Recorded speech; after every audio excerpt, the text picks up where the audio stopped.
Hey, good evening, everyone. Hope you're all doing good on this beautiful Friday night. This is the second episode of the Kayzr Talks podcast. Thank you so much for being there last time, and thanks for tuning in right now. It's Kayzr's brand new podcast about esports, gaming, pop culture, everything else you love. You know it by now. Today, we are in the virtual studio, and I have a very special guest. He's the CEO of an esports team formerly known, as Diffuse Kids. Here is the owner and the CEO of LowLandLions, Filip Langerock, also known as Dusty. Welcome, Filip. Hope you're doing good. I see that I have put a little thing on your head right there, but I change it right now. That's always with the thing with digital stuff, right? How are you doing? Thank you for having me.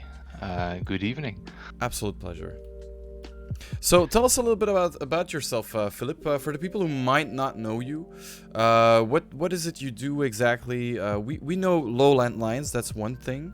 What is it you do exactly? Well, that LowLandLions is a good thing. So I'm Filip Langerock. I'm 36 years old. So I'm a bit. I'm a boomer. I'm definitely the definition of a boomer. But it means that I have some experience within gaming and esports, and I'm the owner or manager of LowLandLions. And LowLandLions aspires to be the first professional esports team in the BeNeLux.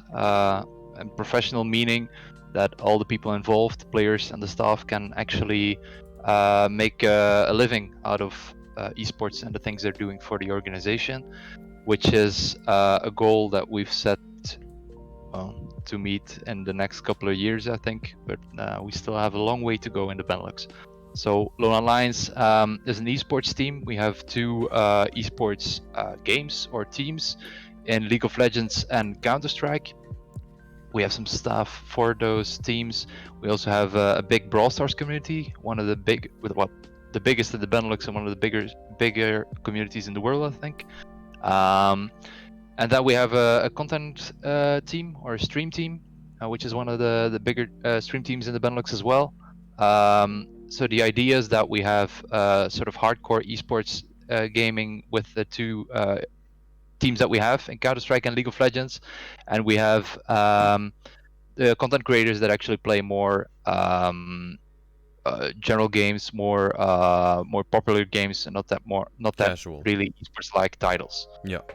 That way, we hope to reach the whole gaming community in the Benelux. So our focus is Belgium and the Netherlands or Flanders, with our Dutch content. All right. Basically. So that's a very good all-around explanation. We're gonna go into some detail through the course of this podcast and what it is exactly you do, what all the people in this organization do, because I'm already hearing there's a lot of people in there, and they all have their specific thing that they need to do. So that's very interesting. You got a couple of hours, so That's we're set out. Everybody, just go grab a coffee, grab a tea, grab whatever you like. If you want, a little rum or a little whiskey, that's fine as well. Just as long as you stick around for 2 hours. No alcohol here. Yeah, we're just gonna stick with water because we won't make the 2 hours if if we start drinking now. Anyway, I've got some questions prepared, but you said something really interesting about esports titles. That's a question I have not prepared, but that's the way the podcast is gonna go, guys. It's just the same as the first time. I kind of go on these rabbit holes, and when I hear something interesting, I want to know about it. Because you talk about esports title. What makes a game esports worthy? Because I remember Valorant, for example. A lot of people are saying, we're not sure if it's fit for esports, if it's ripe enough, if it's there. And what does that mean? Because it's very difficult to pinpoint that, right? I have my own definition of what an esports title is, but there are some companies that try to make a sort of tier list of esports titles and which games actually are esports worthy, you could say. But there's some criteria that have to be met before I consider a title an esports title. And there are a couple. First of all, the game has to be popular. At least some people need to play the game. It's probably one of the main things. In my opinion, the game shouldn't be pay to win. which disqualifies, in my opinion, FIFA as an esports title. Because of all the packs that you have to pack before you get a decent team. True. I mean, if you have to start a season and spend 2,000 euros before you are actually competitive, that makes no sense to me at all. So that's something. An esports game should also be spectator friendly, which disqualifies Fortnite for me as an esports title. I mean, that's pure chaos, something that I don't understand, and it's not my age, I think. I think it's widely considered not an esports game because of that. It's just not been really thought of on how the game actually looks when you're outside of the game. It's obviously a very great game to play, but it's not spectator friendly, so not an esports title. And obviously, well, there needs to be some sort of competitive scene around it. I mean, there's a reason why old games like League of Legends, Counter-Strike, and Dota are still the top 3 of esports titles. It's because there's a legacy, because the game is sort of there's just a huge scene around it, and people actually care about the game. That makes those scenes so great, even though the games are that old. So those are probably the main things to consider when looking at an esports game or an esports title. The reason why we chose League of Legends and Counter-Strike within LowLandLions, and we're not considering any more games right now, is just because at League of Legends and Counter-Strike are probably the biggest esports titles in the BeNeLux, and a close third is probably Rainbow Six. But we're just trying to focus, and we're not trying to get involved in all the possible esports games. It's just trying to get a focus. We're not on the biggest budget or the highest staff count in the Benelux, so we're trying to get those 2 games decent before we try anything else. Before you move on to any other games. But I think even the what people would call the bigger teams all started out with focusing on certain games. I don't think any esports team, or you know more about it than I do, but I don't think any esports team said like, okay, we're gonna start right now and we're gonna do 20 games. I think it's a very wise decision to get it down right for 2 games or 1 or 2 games, and then say like, okay, maybe we'll take a third, because that's a full team of people people don't see it that way, but that's a full new team of people. You can't take the same coaches. You can if they overlap, but they already have probably a lot of work with one team. It's a full. Imagine it's a comp team, 5 people. You got to train those 5 people. It's a lot more. We get a lot of questions of people that play our games. Can we join LowLandLions? And we don't cost anything. I mean, you don't have to pay us a salary or whatever. We just want to be LowLandLions, and I still say no, because if we want to support a game or a team at LowLandLions, we want to have mental support or mental coach for that team. We want to onboard them in the software that we have to support the teams. We want to spend time and money eventually on the team, even though they don't really cost in their minds, cost to LowLandLions in terms of salary or whatever, or travel. But there's a lot more to creating a team than just, I mean, raw cost, getting the Lions brand. There's a lot more involved if you're part of LowLandLions than just being or changing your team tag in the game to LowLandLions. So we just try to focus and get and try to be the best at the games that actually matter, and on our heads at least. So it's just a matter of focus, and that's why we get a lot of applications, even daily, but we have to. I mean, we cannot take them all. Of course. I think any team has that problem where a lot of people think, hey, I'm good. Why don't you? Why can I not join your team? And I'll just add the tag. It's fine. But that's the difference between a clan and a team. I feel like a clan is more something that you say, hey, I'm good enough. I don't cost anything. Can can I add the tag to my nickname? And that makes a difference, of course, between a It's clan. the difference between a community, I think, and a sort of more trying to do it more professionally. Exactly, and a job, actually, because it is Yeah. most, you gotta, even if you're an amateur athlete, you still have to consider it like a job, because it is something that you will invest a lot of time in. It is something that you will have to work for, that is not solely recreational. Of course, I'm pretty sure most gamers still enjoy the game they play, and they will probably still play it casually sometimes, even though I think there's a certain point where the click doesn't go back. But it's a different mindset. That's what I think. If you get it, obviously you have to like the game if you want to actually become a professional esport or an esports athlete at the highest level. You obviously have to like the game, or you will never get to that level. So there is some sort of passion that you need to actually put in the hours that you need to become actually to become a professional player. But it's just more than passion. There'll be times that you actually have to do things that you won't like, repeat exercises, for example, or actually look at your mistakes and try to learn from it, and work with a team and talk to a coach and actually listen to other people saying what you should do in the game, although you don't consider it better, but you have to because of the team. So there's a lot more involved than just the passion in the game or liking the game. If you want to be the best in a particular game or whatever in regular life, then you have to be able to do the things that you don't like to become better eventually. That's right. Yeah, just like any skill, some skills need some refinement, and that refinement is not always the most fun part, because there is we talked a little bit before the podcast, and we talked about the grind and about stuff like that, and there is that inherent thing that you sometimes have to just do a thing, like you say, over and over and over again until it works, and that is not always fun. I will say. I have a question for you. You've been in the scene for quite some time. I think I can say that. First as a gamer yourself, then your career kind of evolved around that.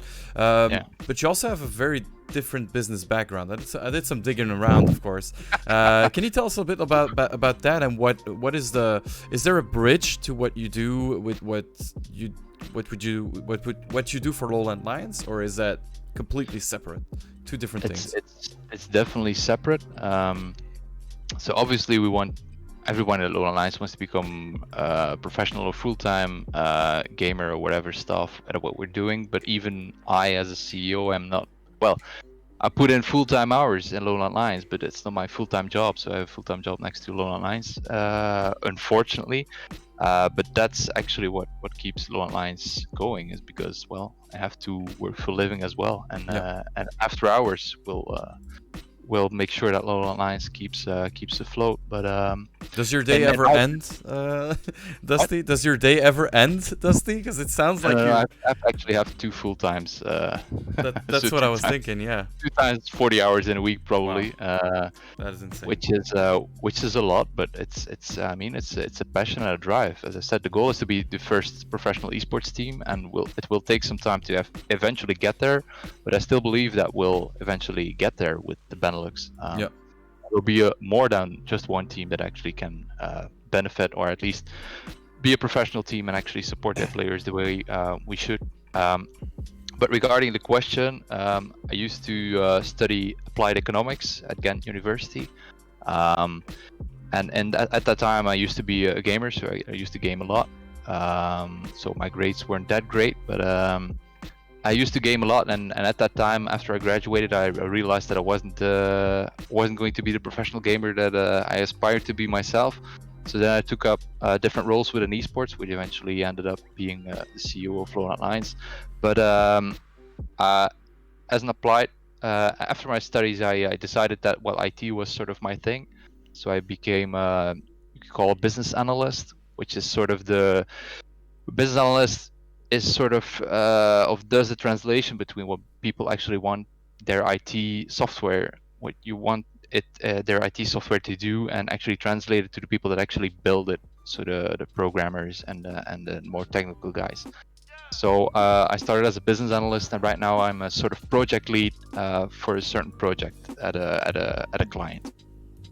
So Alright. I'm supposed to make sure that the product gets delivered on time, within budget, and within the scope that it has been set. All right.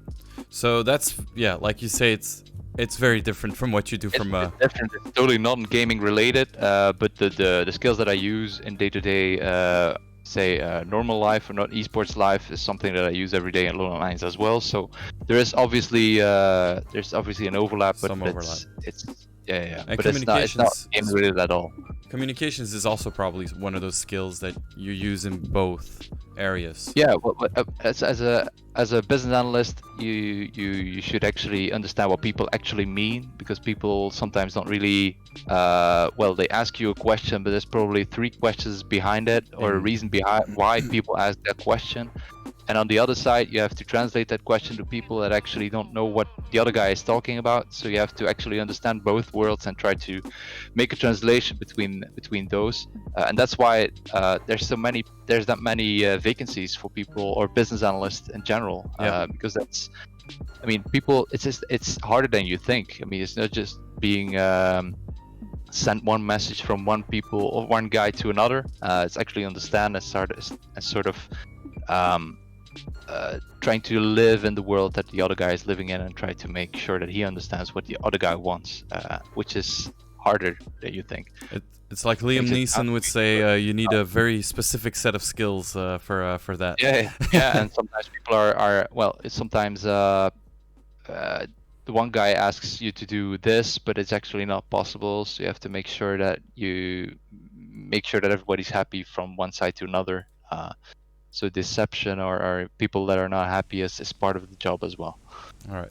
I'm gonna write a question down from chat, guys. I'm just gonna address chat for a second here, guys. Thank you for posting questions. They're very interesting. I've seen the first question was a bit funny.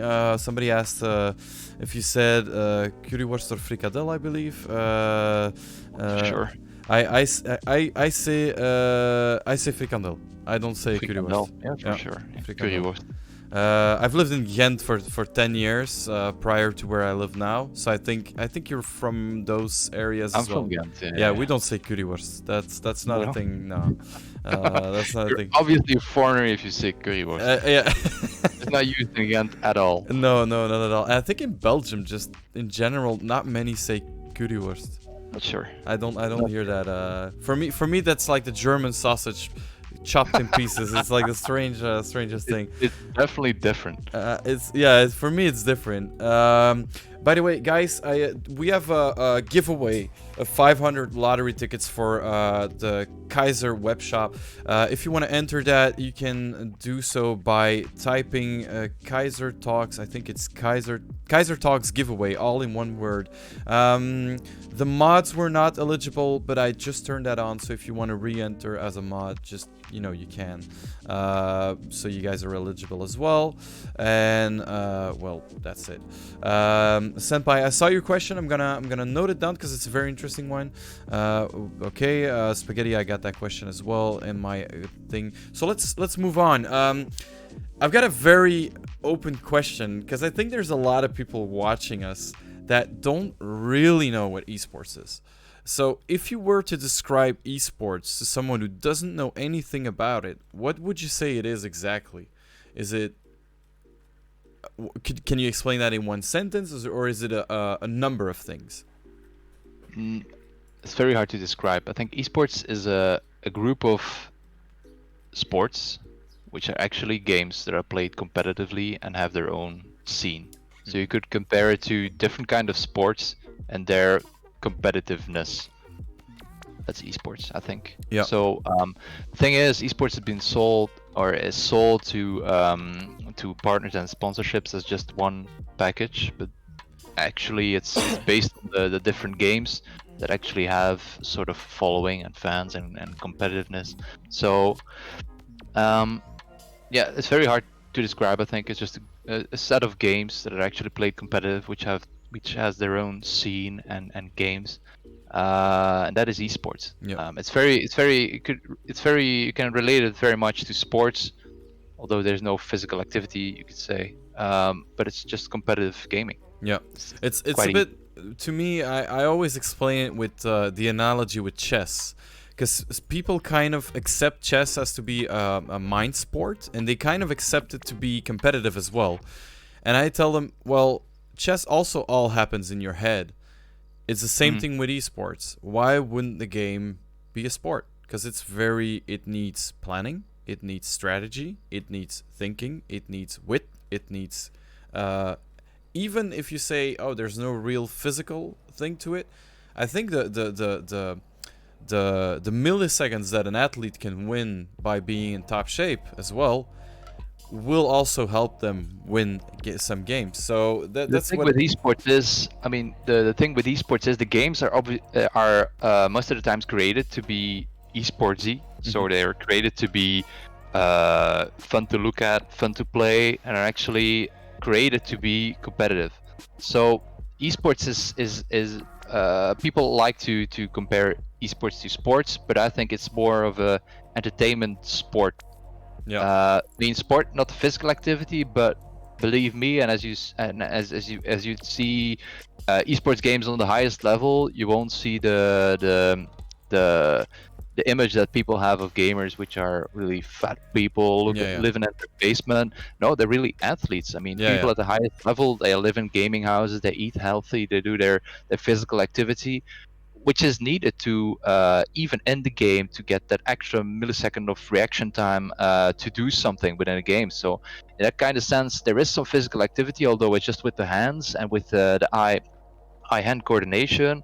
There's also that thing of the thinking and the planning and the strategies and the teamwork. Um, I mean, and there is the whole entertainment side as well, a lot more than sport, I think, and that's why esports is so popular. I think. I mean, sports has a kind of set rules which are based on ages before there was no streaming, there was no television, so those things are just not made for well, not in that the same sense as esports made to get a crowd entertained, and esports is, which is probably the reason why it's so popular for our generation or the people younger than me, obviously. But the esports generation is a lot more hooked on esports and the regular sports just because of that. Yeah, that's why that's also the reason why I think that for example, I'm gonna take the United States of America just as an example, is that they got used to esports quite faster than us because they're already used to that sports being entertainment. Hmm. Look at the Super Bowl. Look at any NBA match. I mean, they have cheerleaders. They have halftime shows. They have all that stuff around it, so they understand what it is to be entertained by something. And Yeah. all the things around it. And when you look at esports events in the States compared to the ones in Europe, even the bigger ones, I know France is, very far in that path already. Even then, in France, it's still smaller than it is in the States. Or I'm just taking the States as one example, but there's many, of course, which we will Yeah. talk about later.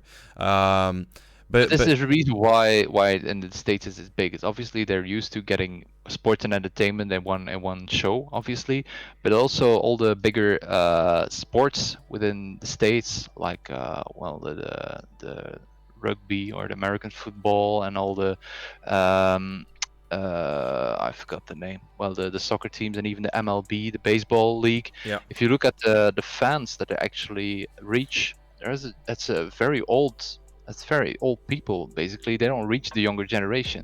So because of that, all those teams started investing in esports because you have the 18 to 35 whatever reach of people that you actually miss. So there's a lot of influx of investment, which yeah, actually helped to grow the scene as well, with all the bigger teams actually having an esports team and start growing the scene as well. So if you have all the investment coming in and esports actually being entertainment, then I mean it was a match made in heaven. yeah, Sports in the United States obviously is bigger than in Belgium, for example. definitely, yeah, I mean, we're fans of our soccer teams, but we don't really live our lives around sports, which is no, obviously number one entertainment within the states. So there's a lot of reasons why it's more popular over there than here, and why we're taking a slower start, especially in the Benelux. But I mean, people really, I mean, slowly but steadily, we're getting there, and people actually start to see that there is potential even within the Benelux to invest and see that, well, there's actually something there, and esports could be something big within our region as well. Yeah, and I think bigger companies, the day bigger companies, reach that tipping point and understand that esports is a very important and very interesting thing that will not go away anymore. I mean, we've established that by now, is that esports will not disappear anymore. It is there. It's there. It's been there for. I'm gonna be very modest and say 20 years. It's been there for longer, but let's say 20 years, and it's going to be there for another. Whatever, how long we live. I think the bigger companies already got the message. The thing is that the international budgets are obviously spent to the bigger teams, but locally there is still some catching up, especially in our region and some countries in the European Union. But most countries actually have, a couple of times bigger spending than we have in Belgium and the Netherlands combined. But we're catching up. I mean, this year has actually been, in terms of announcements, in terms of parties entering esports, has been exceptional. So, I mean, I think 2021 will be the turning point in terms of esports within the Benelux, I'm sure. That is interesting. We're gonna come back to that later. I've got something in chat that's quite interesting as well. Senpai, who's saying esports athletes are top mental performers. We already said that, of course. Yeah. And he's saying Korea is the country where esports is rooted the most. I've got a question about that as well. But he's saying something very interesting. The US is apparently starting with collegiate. I don't know how to pronounce that. Teams in colleges already. Yeah. So esports on college level, that is very far ahead. That is, to me, that we have competitions in Belgium and the Netherlands as well. I mean, I know Meta is organizing their college league, and there's been League of Legends competitions within universities as well in the Netherlands for years now. But the thing is, in the United States, it's always, I mean, you have our level, and then you have the United States level. I mean, people actually get paid for getting on the college esports team in the United States. Obviously, something that I don't see that happen in the Benelux, and even in regular sports, it doesn't happen. So no. It's always the next level in the States, but we already have competitions in the Benelux, although not on the level, obviously. Yeah. But it is on our level. Because I've seen Kayzr did one with I think it was with Ike, full year of Ike or something, which is it is for a student a good price actually. I thought that was like, I was like, okay, because it's not super competitive or anything. They weren't saying okay only the pros. No, it was really just college kids, and they were entering and they could win a full year of Ike and something else, I guess. You see that. Sponsors are really interested in esports, but the top level of esports is not really the thing they're aiming for. It's actually the age of 18 to 24, you could say, actually the people that study, that are actually interesting to them. So I think it's you could see that to the people that actually organize things for the universities or university esports teams, that it seems to be easier to actually find sponsors for that kind of because it's their demographic. It's their demographic, and it's a lower level of esports, you could say. I do agree. Everybody can participate. You don't get beaten up in the first round by a pro team, you could say. So there's more potential, you could say, but the threshold is less big to enter something like that. There's more potential, they think, and if they actually target students and not the real in parentheses esports demographic, or esports fans, you could say. I agree.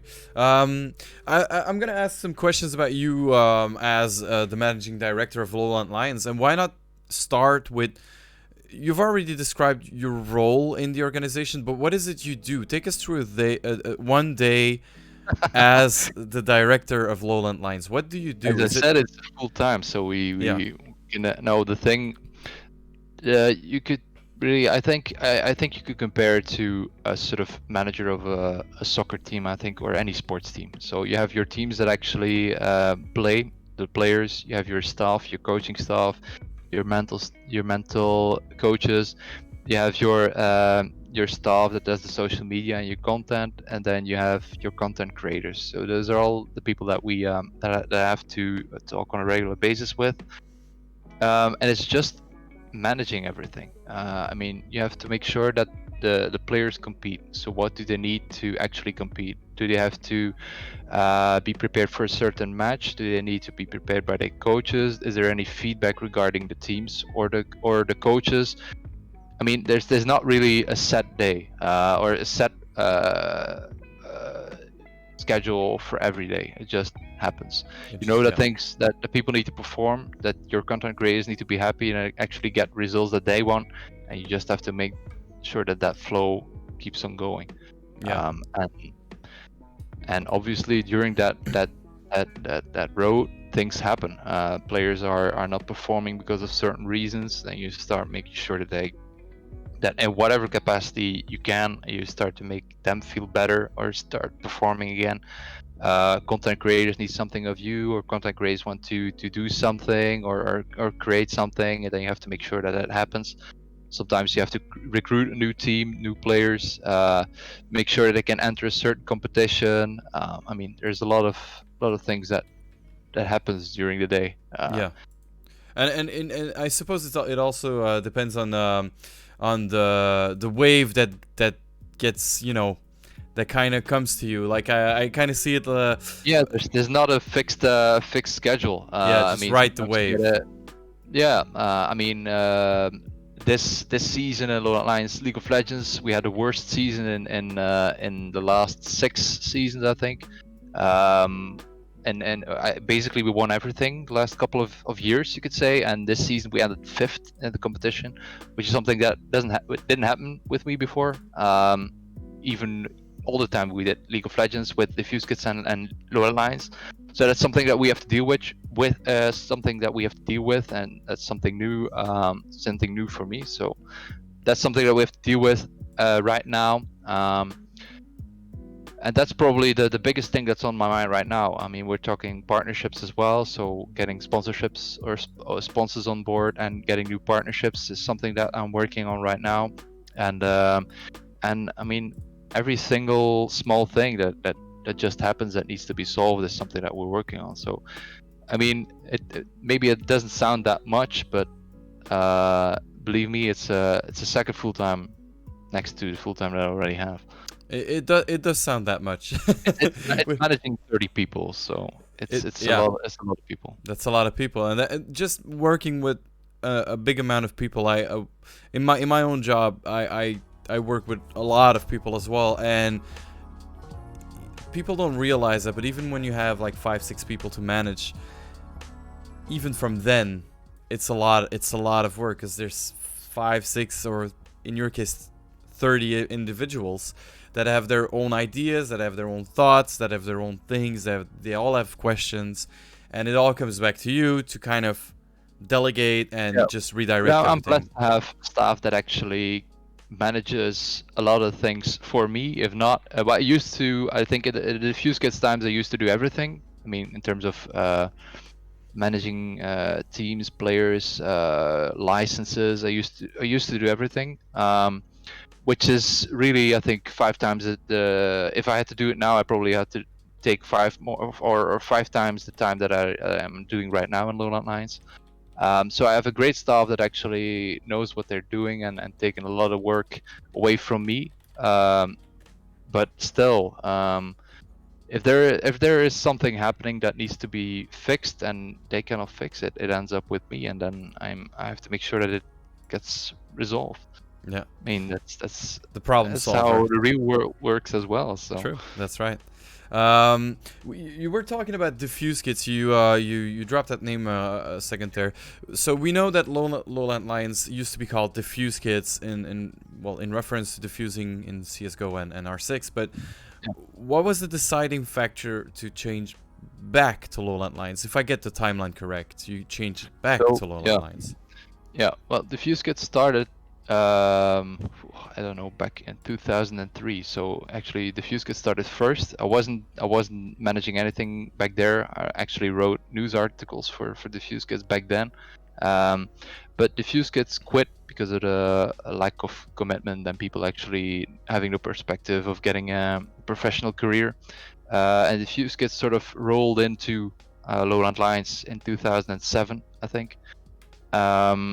And then LowlandLions is something that I started. So that was a new brand, and our goal back then in 2007, so that's 14 years ago, was also becoming the first professional esports team, and actually, well, being a top world team even with local talent, which is something that back then was something, well, that was achievable, but Yeah. we didn't get there. There was, well, obviously there was the financial crisis in 2009, which sort of screwed up the ideas, and esports back then was sort of going through a slump. I decided to quit esports in 2012, so 5 years at LowlandLions, and in 2017, so 5 years later, I started to look back and see that, well, I quit in 2012. After 2012, esports started actually getting at the heights that it is right now. So I sort of missed the boat there. So I wanted to look back and see if there was anything that I could still do within esports, because BeNeLux was still lacking behind of, well, basically everybody in the world, but we're not getting on the same hype, unfortunately. And then I decided, well, let's start an esports team, because, well, there was Kayzr back then actually starting to organize stuff. So competition-wise, things were okay. There used to be a news site as well back then. So the only thing actually lacking were decent teams. There were a lot of mixes in the highest competitions, meaning that there was no real organizations backing teams that were actually on the highest level in the Benelux. So there was obviously something missing there, and it was a decent team. So I started DiffuseKits back then in 2017 with the idea again to becoming the first professional esports team, because in 2016 LowlandLions quit, which was an extra, well, motivation for me to actually reboot a team and actually become competitive again. I couldn't claim LowlandLions back then, so I started going with DiffuseKits, and DiffuseKits, well, was quite a success. We started with CS:GO, which is the game that I know best. I think we, in the first years, we basically won everything. Um, and then picked up League of Legends in 2018, I think, or 18, I think. And we started winning there as well. So obviously we were doing something right. And then I mean, you obviously have the teams, but you want to professionalize at some point. I mean, the goal is still to become the first professional team, and just having teams and some coaching staff will not cut it. So you have to make sure that you get, in terms of financials, everything on order. Make sure that your content is on order, and that your product as an esports team is actually worth investing in or sponsoring. Just having an esports team or a successful esports team in Counter-Strike and League of Legends won't cut it, because, well, the players cannot make the content themselves. You have to support them, so you need some staff and people actually making the content for them, or at least try to create it with them.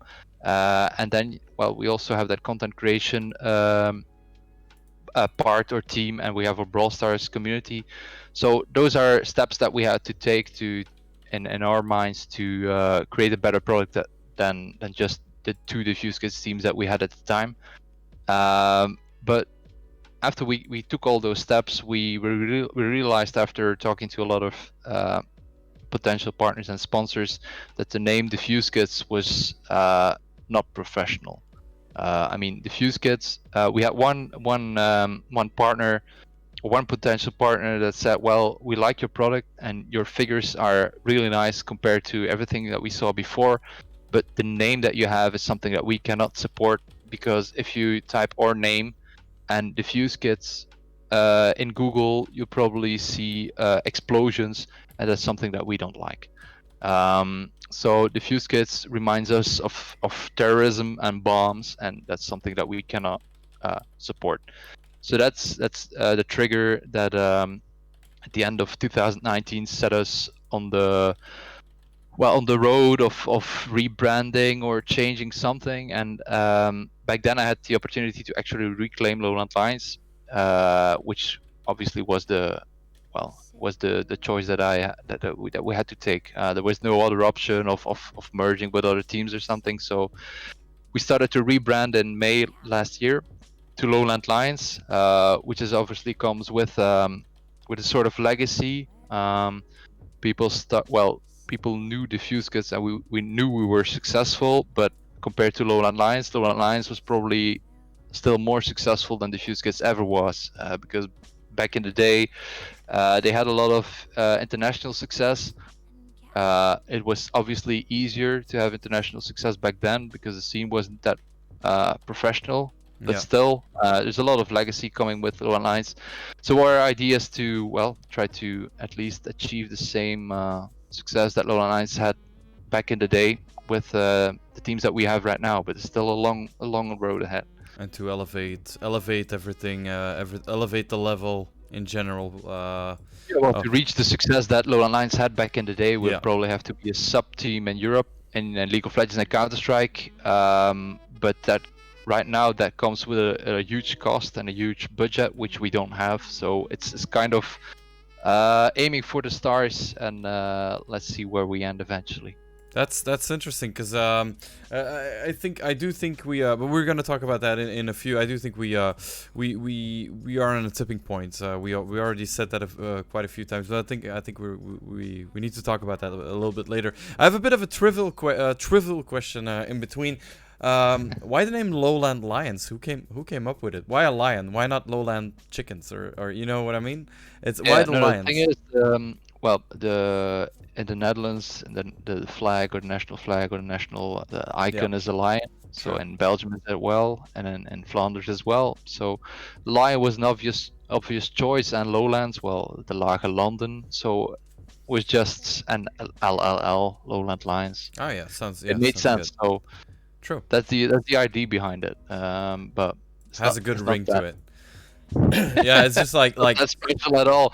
But it was just the idea behind it, and a lion generally. Lion is generally the king of the prairie or the jungle or whatever. True. So it was a strong symbol, actually used within the Netherlands and Flanders and Belgium. So, and Lowlands.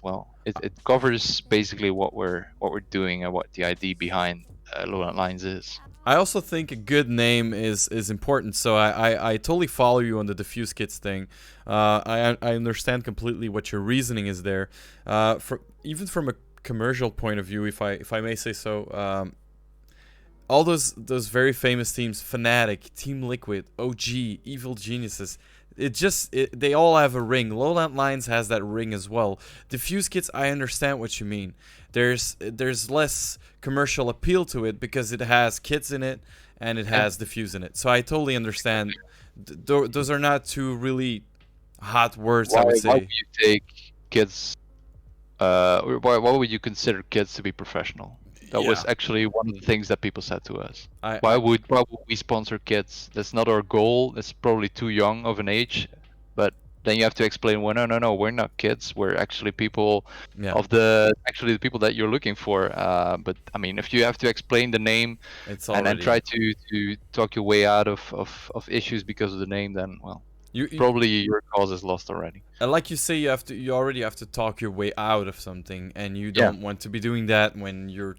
Want to convince people to actually create a partnership with you, and the first thing you have to do is explain your name, then probably something's wrong. It's true, that's right.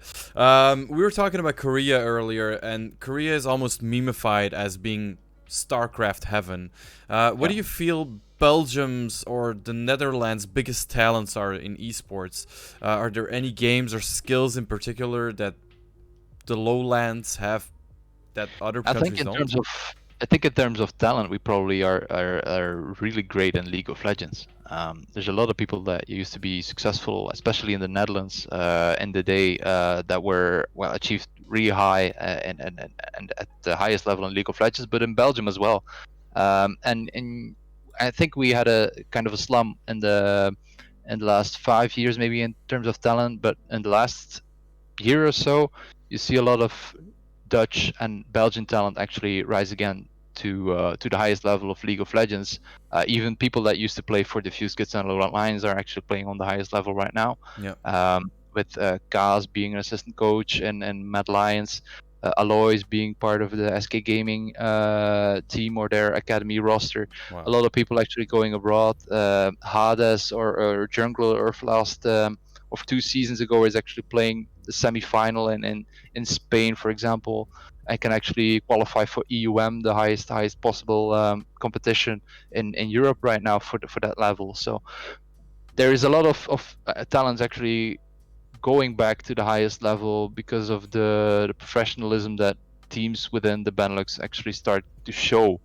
Not again, but start to show. Yeah. So I think in terms of games, I think League of Legends is probably the most successful game that we have in the Benelux. Not Counter-Strike, maybe Fortnite, but I think League of Legends is probably where we have, as a region, have the biggest legacy. Yeah, a big legacy as well, because I remember players like Crepo being at, I mean, at the highest level, really high level, and you kind of, but I do understand what you mean when you say that there was a little bit of a decline, because players like Crepo kind of quit, I think, and then some players kind of just fell through everywhere, and there was a bit of a downwards movement, but I feel that it's been on the rise again for at least the last year or two, even a strong shift to the top, actually. So there's a couple of reasons. One reason, which is it's something that I take credit for, is that with LowLandLions we give a great context for players to actually achieve the highest level and actually be recruited by bigger teams than LowLandLions, obviously. I see LowLandLions as sort of the sort of hub that you want to play for, and that international teams actually look at to see if there is any potential within the Benelux to recruit. So that's what LowLandLions should be. But then next to the teams, there's obviously the competitions as well. The League of Legends competition professionalized a lot in the last year and a half, with Meta taking over the organization of the League of Legends competition. I mean, in terms of production, actually sort of setting a bar for teams to participate and try to professionalize the scene. Meta did a lot for League of Legends, which eventually created the opportunity for players to shine and international teams to actually see them play and recruit them. So there's the team side. Obviously, there's been a huge steps taken, and the competition as well. So that's probably the reason why in the last couple of years we see a lot of people actually evolve to the next stage, or the professional stage. I'm just gonna read up on chat real quick, because I see there's a lot of people watching us at the moment. People are saying PUBG as well is also a very well represented game, apparently, or was. What do I have here? It beats it from Team Liquid. They're saying we've got Quinterit saying hello. Oh, that's funny. That's my boss. That's hilarious. Hello, we got Tommy Mulder saying Fabiven, Young Buck. I think they're kind of naming. Yeah, well, their League of Legends names, the Netherlands, top player of the Netherlands. Yeah. So that's what I mean. People kind of sometimes always think, Netherlands, Benelux. We don't have top level players. We have top level everything in esports. We have top level casters. We have top level players. Think of Shox. Shox is at the absolute top. I think in the top 10 of casters or presenters in the esports world.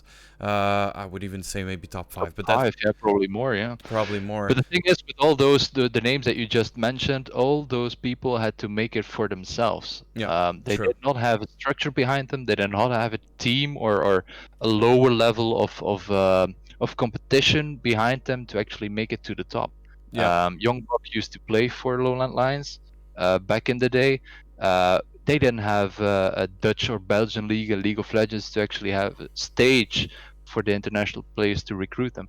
So all those girls and guys are self-made, and that's something that has changed in the last couple of years. I think there's more of a lower level, you could say, of esports teams and competition that actually creates those new personalities, which is a great thing. It gives some perspective to the lower, or the people that actually start in esports, to grow towards a professional career by just entering the academy teams within the Belgian or the Dutch league, or the main teams, and then grow to the more professional teams internationally. Yeah, that's what I wanted to That, get that's a big to. Is that thanks to teams like yourself, they now have something to look forward to, closer to home, and they can actually grow in a healthy environment where they get help, and we're gonna talk about that in a moment as well. I first have a question: how sustainable do you think the esports world, or bio how do you say that, biome is in a small country as Belgium, or just even the BeNeLux? How do you think it's sustainable? Obviously you do, because you started a company in it. I'm also a strong believer in the fact that it is sustainable, but I would like to hear your view on it, and why do you think that it is what it is, I think in terms of the things that we do or try to do, we're trying to get to really try to elevate the whole scene, which doesn't make LowLandLions sustainable right now. I mean, LowLandLions is an investment from my part, but I really believe that actually, well, obviously with everything that's happening internationally, eventually it will happen in Belgium and the Netherlands as well, but on a lower level. But right now, the discrepancy between what's actually expected from an esports team as LowLandLions and the actual investment and sponsoring, there is a huge discrepancy in terms of, well, there's basically no budget. Or there are partners, but they're already partners with the league or with other teams. So there's a huge difference in between what the people expect of an esports team, what they expect the Fnatics and the G2s, but then in the BeNeLux, and what actually on the other side is coming in terms of sponsoring and partnerships. So is it sustainable right now? In my mind, no, but it should be. Or it could be. Depends on when it actually will happen, or what the tipping point is, or what. I'm not sure what needs to be done, but we'll get there eventually. It's just a matter of time. But right now, it's not sustainable, but it will be eventually. All depends on the background as well, because we were talking about FIFA earlier, and Filip said FIFA is not really an esports game because, and I think you have a very good reason for it. And I also think you would think it's an esports. It is an esports game if it wouldn't be paid to win. If it used to be, FIFA used to be. If you were an esports team, you had to have FIFA. Exactly. Because, well, it was not pay to win, and it was obviously, it's a very big game. It's one of the most popular games in the world. But if you have to pay your way into getting competitive and then try to get results, that doesn't make any sense. But it didn't used to be like that. So back then, we used to have at LowLandLions, we used to have a very successful FIFA team with a lot of players, and they're very well known still today. But I mean, right now, it doesn't make any sense to invest in FIFA, and it doesn't make any sense to invest in it because they don't believe in the game. And obviously, the soccer teams as well have their own FIFA player, and they are the only teams that can actually participate in the Belgian and the Dutch league and FIFA. So, oh, really? Oh, I didn't know you cannot participate as an esports team in the ePro League. You have to be a soccer team in the Pro League. So that is mind blowing to me. I do not understand. Makes sense in a way. You want to be more sort of protective in the things that you do as a soccer team, and obviously it also has license based, etc. So it doesn't make any sense in my mind because of the game itself, and obviously because we cannot participate at the most important competition in Belgium or the Netherlands. So yeah, that's why you could say, well, we could support a FIFA player and then actually loan that player to a soccer team, but No, I mean, yeah, why the hassle? why the hassle? It Yeah, doesn't make any sense at all. there's no sense in that. So we were talking about tipping points, and do you feel that there was, or is going to be a defining moment in our geographical place? I'm saying BeNeLux a lot, but I think we can involve France a little bit as well, and Germany. All the surrounding countries kind of Yeah. are part of that same biome. I think Germany and France are a few steps in front ahead of us, but not that many. I think they're a lot. I think they're quite far ahead. Budget-wise, because they're bigger. Yeah, but also if you see even you could say the second tier teams and those countries actually have a great budget because of whether it was investments of sports teams or yeah, just people actually believing in esports. It is because the teams are more professional, the competition is more professional. There's actually sport marketing agencies that actually believe in esports and really make it not really their main business, but actually one of their priorities. The best example in Germany is Sport 5. They're one of the biggest sport marketing agencies, and they're really, I mean, esports is one of the main goals. They're known for soccer and golf, but right now esports, I think, is one of the main priorities. And in Germany, they're doing great things for teams and especially competitions. And they're also the main say sponsor gatherer for Riot for their League of Legends competition. So in Germany, the professionalism is way beyond what we have in Belgium and the Netherlands, and even in France. I mean, Team Vitality and MCES and Lille Olympique Lyon. Sorry, I mean they're far ahead. But in Belgium and the Netherlands, I think in Belgium we sort of reached the tipping point this year with Club Brugge entering esports. Yep. And entering in Counter-Strike, which is actually 2 strikes at once. Club Brugge entering set. I mean, a lot of eyes opened with all sports teams, and starting with Counter-Strike is an extra layer onto it, because well, League of Legends would be an obvious choice and the safe choice probably, but entering in Counter-Strike is I mean, it doubled the effect of that announcement, and that's something that actually, well, set this year on fire. I think there's a lot of sports teams actually interested in getting more involved in esports because of Club Brugge entering esports. So in Belgium, I think it set the lid on getting onto a next level within esports. The downside is that with the sports teams entering, probably a lot of the more casual, you could say, or more original esports teams will probably disappear. Because well, when sports teams enter and they actually mean it, they have the budgets to. In terms of financials, you'll never get on the same level that they do. So that's probably the downside. But professionalism within esports in Belgium is going at very fast rates, I could say. The Netherlands is probably lagging behind right now. Yeah. Oh wow. Or harder lagging behind than they used to last year. Oh really?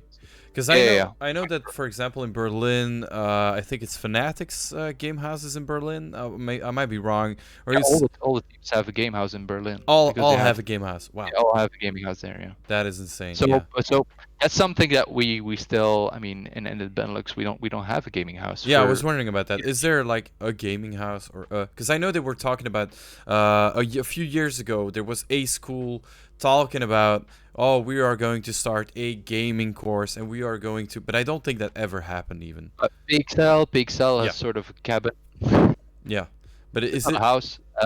But there's no team in the BeNeLux that has a gaming house. Liquid has their European headquarters in Utrecht, but Liquid, well, they're some people say they're a Dutch team, but they're not. I mean, they're an American team with American investors with one Dutch owner. I'm not sure how many percentage of the shares he has, but I mean, they're not Dutch. They're internationally, and they have their European headquarters in Utrecht. But next to that, there's no team with a gaming house. There are teams that actually starting to create houses to create content, but not in the real esports sense of having 5 players, for example, or a team over there and start to practice. Yeah, that just. I don't know any team that has plans to do that in the short term. No, yeah. They're saying KV Mechelen started a League of Legends team as well. It's not too long ago that, I believe. I've seen that. They started last year with the start of the Belgian league. So yeah, they're a great example of actually a soccer club entering esports and how to do it. They started off their first season very rough. It was their first try, and I think they ended last in their first season. But then actually started onboarding people with more knowledge of the game, basically, and then ended second or third in their second season. And right now they're number one in the Belgian league right now, and they're playing the finals against Sector 1, the obvious number one last year. So they're really, I mean, they have great people behind the team right now. They merged with Aethra, another esports team, and right now, I mean, it shows that if you have an original esports team, like for example Aethra, and you put around it a certain professional context and people that actually know what the sports marketing business is or the sports business is, they can actually achieve results. And KV Mechelen recently recruited the Rainbow Six team as well, which has a lot of potential. So they obviously know what they're doing. They know what they're doing. Yeah. And they're in my mind, they're the sort of the benchmark on how soccer teams should be doing esports right now. So I think we were right about saying that a tipping point was reached a year ago. I see that Juan has posted this question. I copied Juan. So when you're asking questions, I will pick out the ones I find interesting or questions that I have not asked Filip yet, because I don't want to ask Filip 6 times the same question. But this is actually a very interesting question because it kind of leads into what we were talking about right now. What is your goal with LowLandLions by the end of this year and in the next 5 years, he's saying. So, because we know there has been a tipping point already towards esports. So I suppose that within a year there will be a new tipping point, and I think within 5 years is actually a very good span of another very big tipping point, is what I think. What do you think about that? Within 1 year, the starting of this year, we decided to professionalize on how we want to recruit people and actually sort of go through a season with a team. For the first time, we actually set certain goals when recruiting people, start taking more of the mental picture, actually more you could say put more emphasis on facts and figures than just the feeling that you have with a player, to make sure that during the season you don't have any hiccups with the team. That's obviously is theoretical, because in a League of Legends team we had the worst season, even though we entered with the new method. But we learned a lot by doing it, and I'm sure that next season will be a lot better because we learned of our mistakes during the first season. So getting LowLandLions more professional in terms of getting the players the things they need to actually perform the best is probably the things that we want to do this year. By the end of the year, I would rather have everything that we do more financially stable, having sponsors on board that actually believe in what we're doing, and by that I mean the things we do come at a cost, obviously. Of course. Some sponsors don't really realize what it takes to support a team that LowLandLions is. I mean, I think everybody has, or at least I have, and I think a lot of people have an idea on what the cost is on running a team like LowLandLions. I won't get into the details, but as you see, for example, a team like Sector 1 having all the partners that they have, I mean, it gives you an indication of what the actual cost is of running a team on the level that we have. So by the end of the year, I would, or at least my hope is that LowLandLions will have more financial stability. That's for the goal for this year. And in 5 years, I actually want to achieve being a professional team, having the people on payroll, actually making decent, not really the exorbitant international money, but actually making a living out of esports, and really be that esports hub for players to play for LowlandLions and actually go to the next level because they played LowlandLions and they had the great people behind it to actually support them and grew them as an athlete. So in 5 years, becoming a professional team, that will be realistic, I think.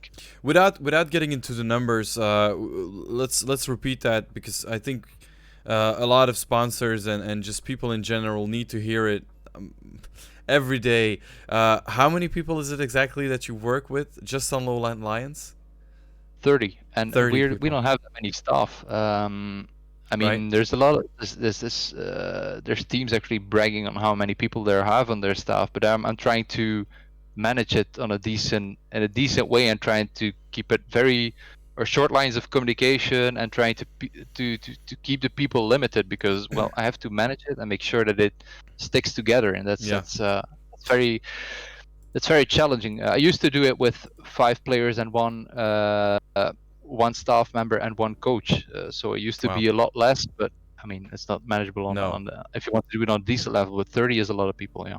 I do think that is also one of your strengths, that you don't have that very huge top-down structure that a lot of these teams have. You have, like you say, you have a very short communication tree, in the sense that it gets to you really fast if something goes wrong, and the alarm bell can be pulled very quickly.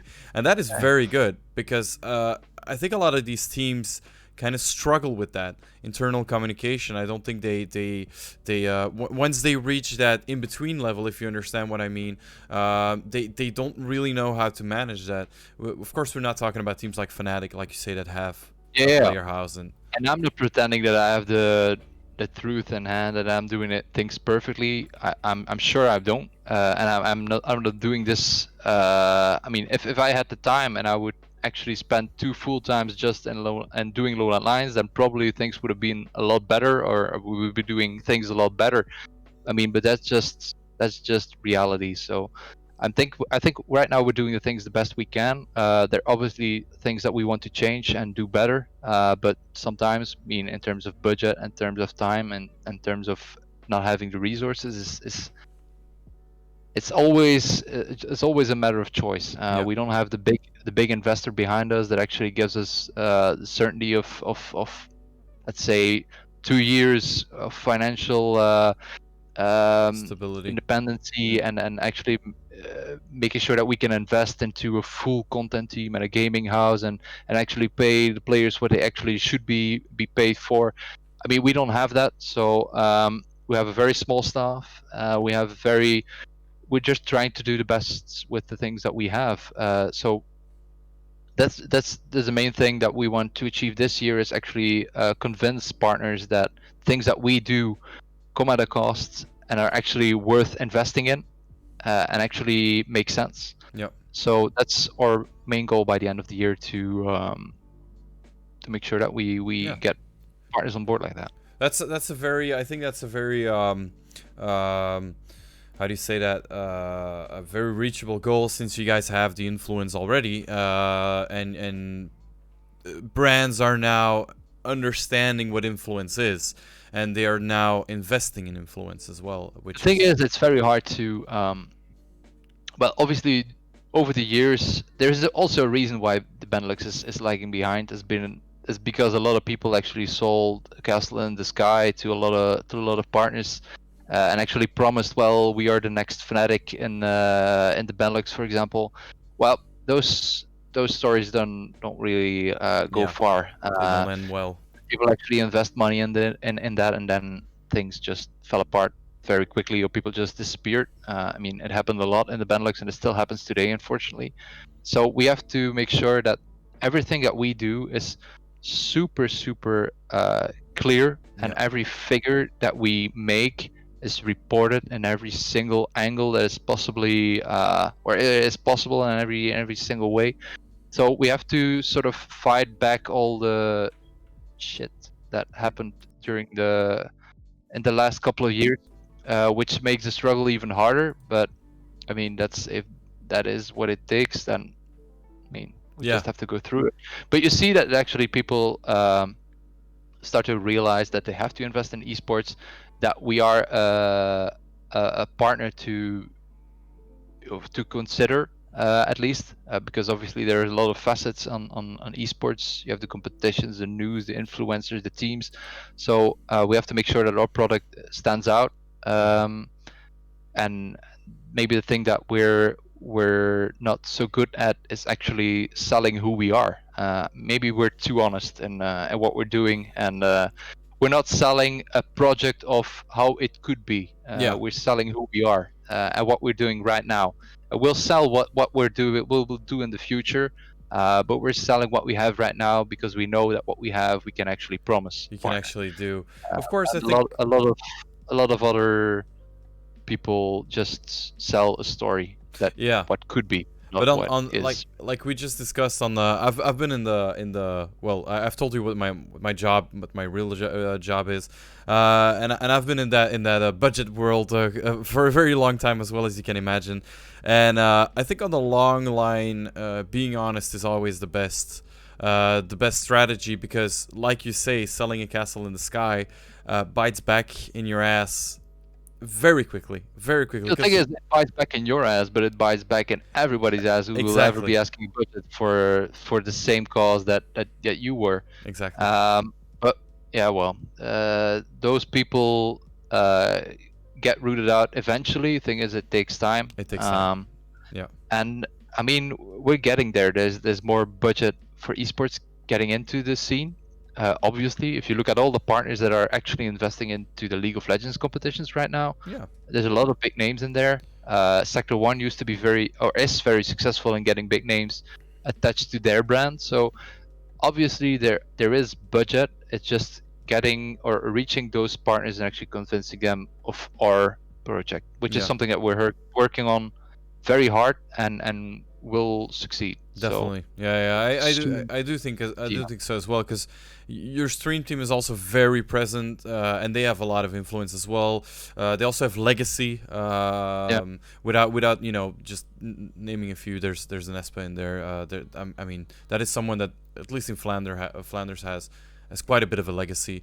But they're exponentially growing as well. Exactly, I mean, Espa and Abu in the last couple of months, with Twitch and TikTok, they're growing at an insane level. So definitely, that's also one tipping point, right? Just gaming being accepted on all those social medias. A TikTok gamer, like a gamer doing something on TikTok and just showing videos of him gaming, or even Twitch clips, can completely boom, that's something that Abu realized very, very early, and we decided. Well, he realized that, I think, at last year in the summer, and he said to me, "Well, let's do something with TikTok and create those clips and actually do something with it."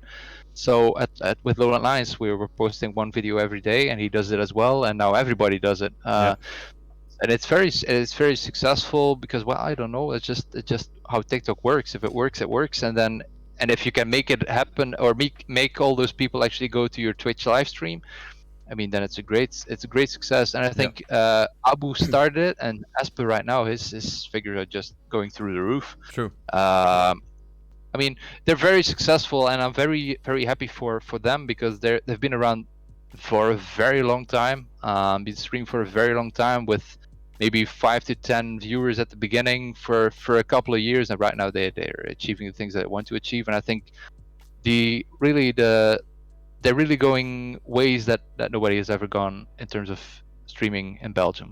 Yeah, definitely. There's a tipping point. That's what I'm thinking about as well. Is that I've seen I've seen the geeky side of stuff, like all the stuff that I have behind me and stuff like the Comic Cons. I've seen that open up 5-6 years ago in Belgium and Netherlands, open up real hard, and I think by having all that stuff, the geeky stuff being accepted, and all the Marvel movies, it kind of tipped people towards gaming as well, and it kind of helped open up that world as well, and actually discover what gaming is. Last year we did something with Kayzr as well, on Comic-Con Brussels, and a lot of people sat down just to watch Rainbow Six, and there were people sitting down there, I mean, moms of 40, 50-ish years, really watching a game and actually enjoying it, and that to me was very, very eye-opening. I was like, okay, wow, there is something happening. People are understanding this, are accepting this as being legitimate, and that is very important. But that's it, the acceptance and the legitimacy. Well, actually gaming, it is something and we should accept and do something with it. That's something that has changed in the last couple of years. It's not that niche anymore. Well, it wasn't niche before, but people treated it as a niche. That's right. And right now it's been accepted finally, and people are not really sure what to do with it still. So there's a lot of people that actually doubt what should I do with it. I know that I should do something with it, but what is it exactly? That's something that we should be working on actually explaining what it is, gaming and esports. Yes. But people accept it. That's probably the biggest thing that's changed the last couple of years. That's a very big step. I'm just gonna catch up on chat real quick, just so I don't forget them. We've got No Fear saying hi to you. We had Juan's question that's done. Let's see who else we have. We have Korsak, who is also a streamer for Kayzr, who's a PUBG player. We got Yolanda van Beek saying you're doing very well, Filip. Then what else do we have? Sponsors are actually hard to get. Getting a sponsor is not the hardest thing. Getting the sponsor that matches you and has the same goals and willing to put their time and effort into you is a complete other story.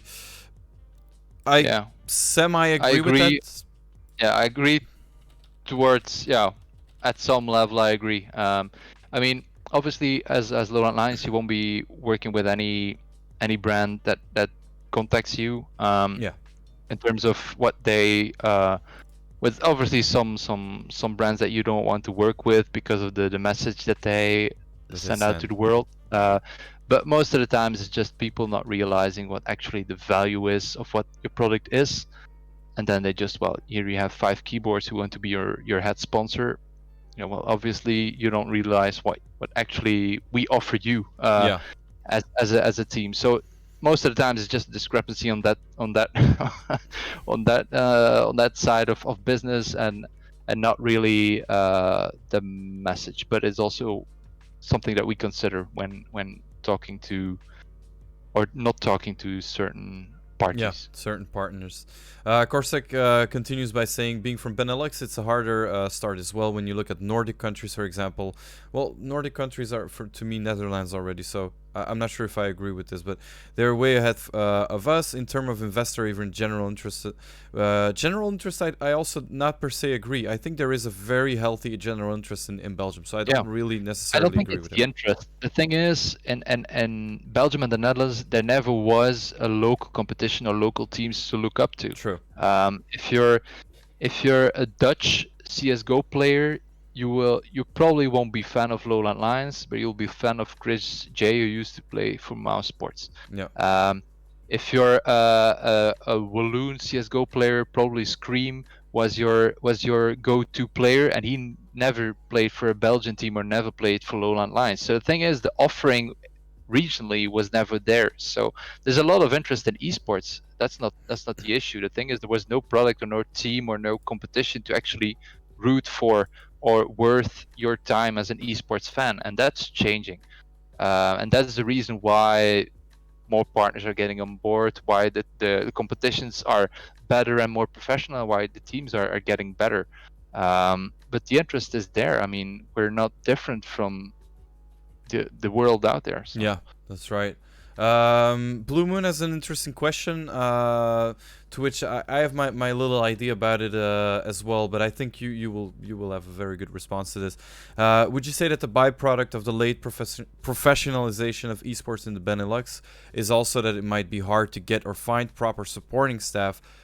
For example, game coaches, analysts, physical coaches, for example. Is it harder to find those kind of positions in Belgium? Because I know we have a very good supporting role kind of coaches. We have a very good base of that, but I think the very specific things might be hard to find. Yeah, it's true. There's a lot of in terms of game specific coaches, that is an issue. For example, in League of Legends, maybe not so much, and in Rainbow Six, I find it maybe easier as well. But in Counter-Strike, for example, it's an issue. I know one coach that actually makes a living out of CS:GO, and that's Anton, who does some work for LowLandLions as well, and he works for an American team. But next to Anton, there's not that many coaches that actually have a decent level. But the thing is, the reason why there's not that many coaches is because there's not that many teams that can actually support a coach or make it interesting for a coach to be on their team and actually take time to get a team on a decent level. There's not that many coaches that want to coach on a tier 5 team because, well, that team is just doing random stuff. They're not interested in a coach or being coached or actually taking coaching seriously. You have to reach a certain level as a team before it's interesting for a coach to actually spend time in a team and actually make that team better. That's probably the main reason why there's not that many supporting staff. There's a lot of players that actually don't have the talent or the time or the idea of becoming a professional player that actually end up being a coach because they actually have a good understanding of the game but cannot really execute it. So there's obviously a lot of people that can actually coach or be a supporting staff, but it's not interesting for them to support a team that really is just doing it for as a hobby. So Yeah. that's probably the reason why there's not many people. But in terms of mental coaching, for example, at that level, there's a lot of people. I've come into contact with a lot of people that actually helped LowLandLions in some way, and in terms of mental. So, I mean, there's people around. They're not that many game specific, maybe, but I think that's just because of the professionalism of the teams in the last couple of years. But that's changing as well. That's very interesting. Korsak says he was watching documentary Netflix Last Chance U. And it's a basketball squad. You see how important the coach is. I feel like we are not at that stage yet in esports. I hope we can give it more importance, chances to coaches. I saw it as well. I mean, I look at it as well. I saw all episode of Last Chance U, even with the American football, and that's very interesting. It's very, it's very relatable to BeNeLux esports. It's actually players that have the talent to become professional players, or at least get to a higher level, but for some reason, because of their context, their history, or they did something wrong, they have a second chance and they have to work together and become the best team with a certain coach that obviously is a personality as well. And I think that's very relatable to BeNeLux esports. The local players, they didn't have a chance or find that they don't have a chance to reach the next level, so they try to sort of achieve something in the local region and maybe end up playing for a professional team. So I think that's very relatable. Even with the budgets or the lack of budget within the last season of Last Chance U, I think it's very relatable. Well, that's very interesting as well. I wanna talk about coaches, just in general. What does an esports coach actually do? Are there specific things that they need to know or do? Can any life coach, can any sports coach be an esports coach? Yeah. So as you say, there's two things that a coach should do is actually keep a team together and actually start working together. So that's probably a general skill. Keeping people motivated and actually work together, start talking to each other, communicate. If there's any people down, talk through it with the team or personally. So a coach, and it's in sport as well, has to be a people person, actually making sure that everybody feels okay and starts working as a team. But that's not gaming related.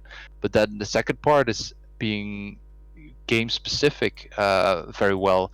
Start to or realize what needs to be done to actually grow as a team. Maybe look at the other team and think about strategies and how to counter a different team.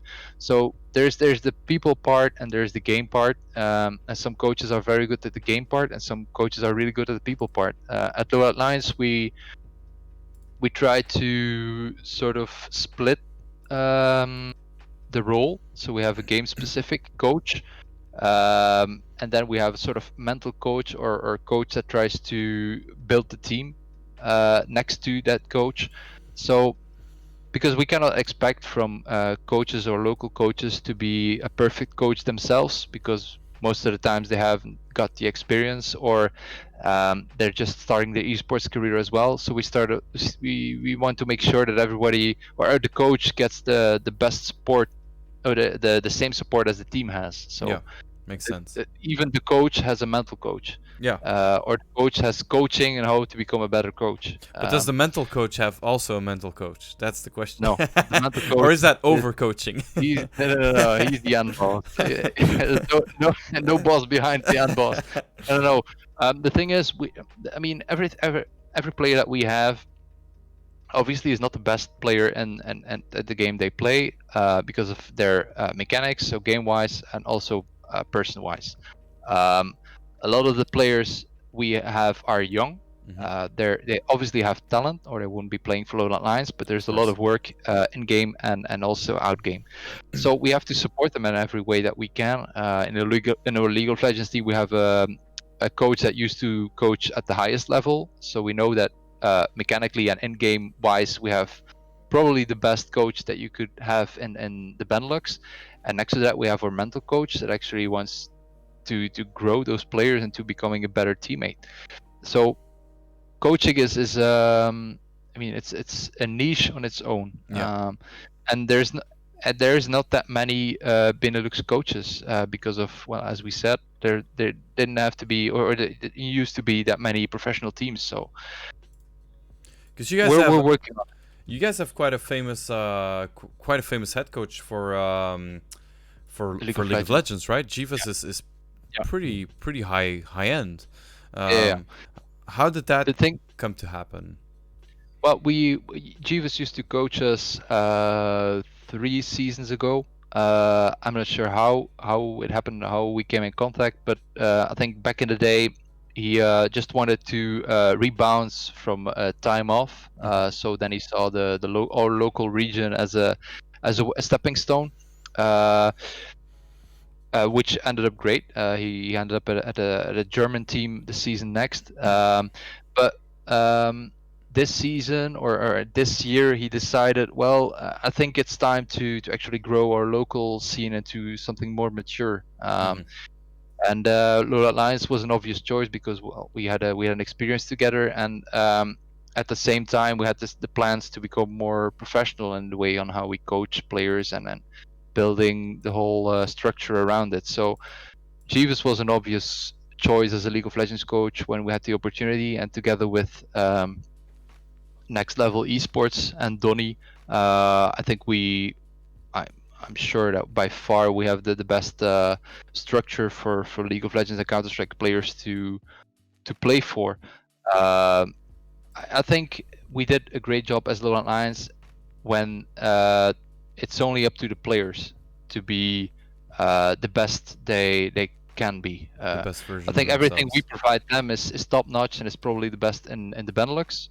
Now it should be my mission to make sure that it's only up to the players to be the best they could be, and that's something we're providing right now. So it's up to the players to actually achieve the things that they want to achieve. Talking about the players themselves, what does their day look like, or their planning look like, and how do you provide structure for them? Is there some kind of hours? We talked about this a little bit before the podcast, but are there specific things that you require from them? What do you think they should do, and what does their, let's say, their week look like? Well, it depends on the game. In League of Legends, we had a very strict structure last season, which, in my opinion, was great and should have been working. Unfortunately, it didn't work out, but that's something we discussed. Will be better next season.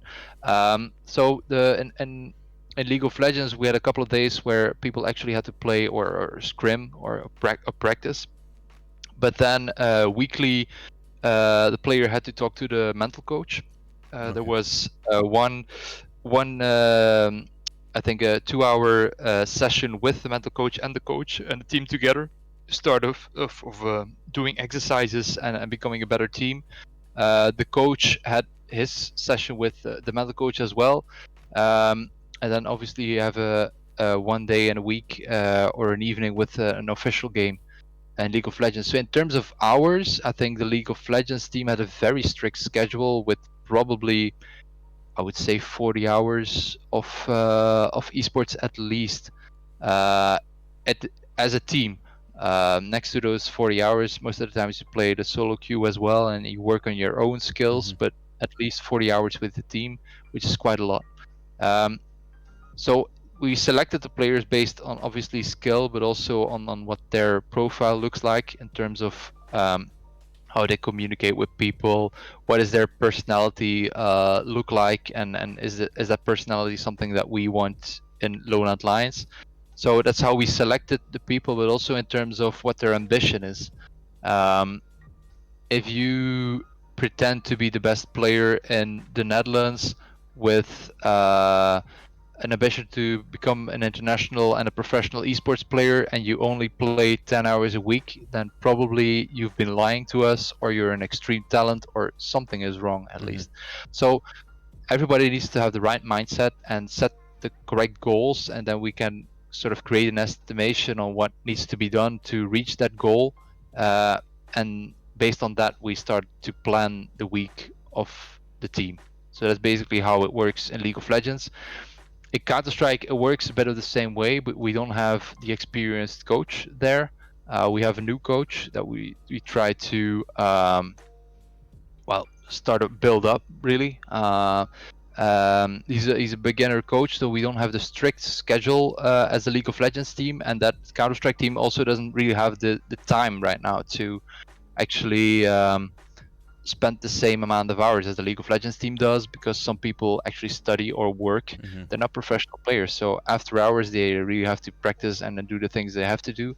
So Counter-Strike is a bit more loose, but they also have the same structure. Each player has to talk to the mental coach on a regular basis. The team has to do the team exercises every week. And then the officials. In Counter-Strike, there's a lot more official games than there is in League of Legends.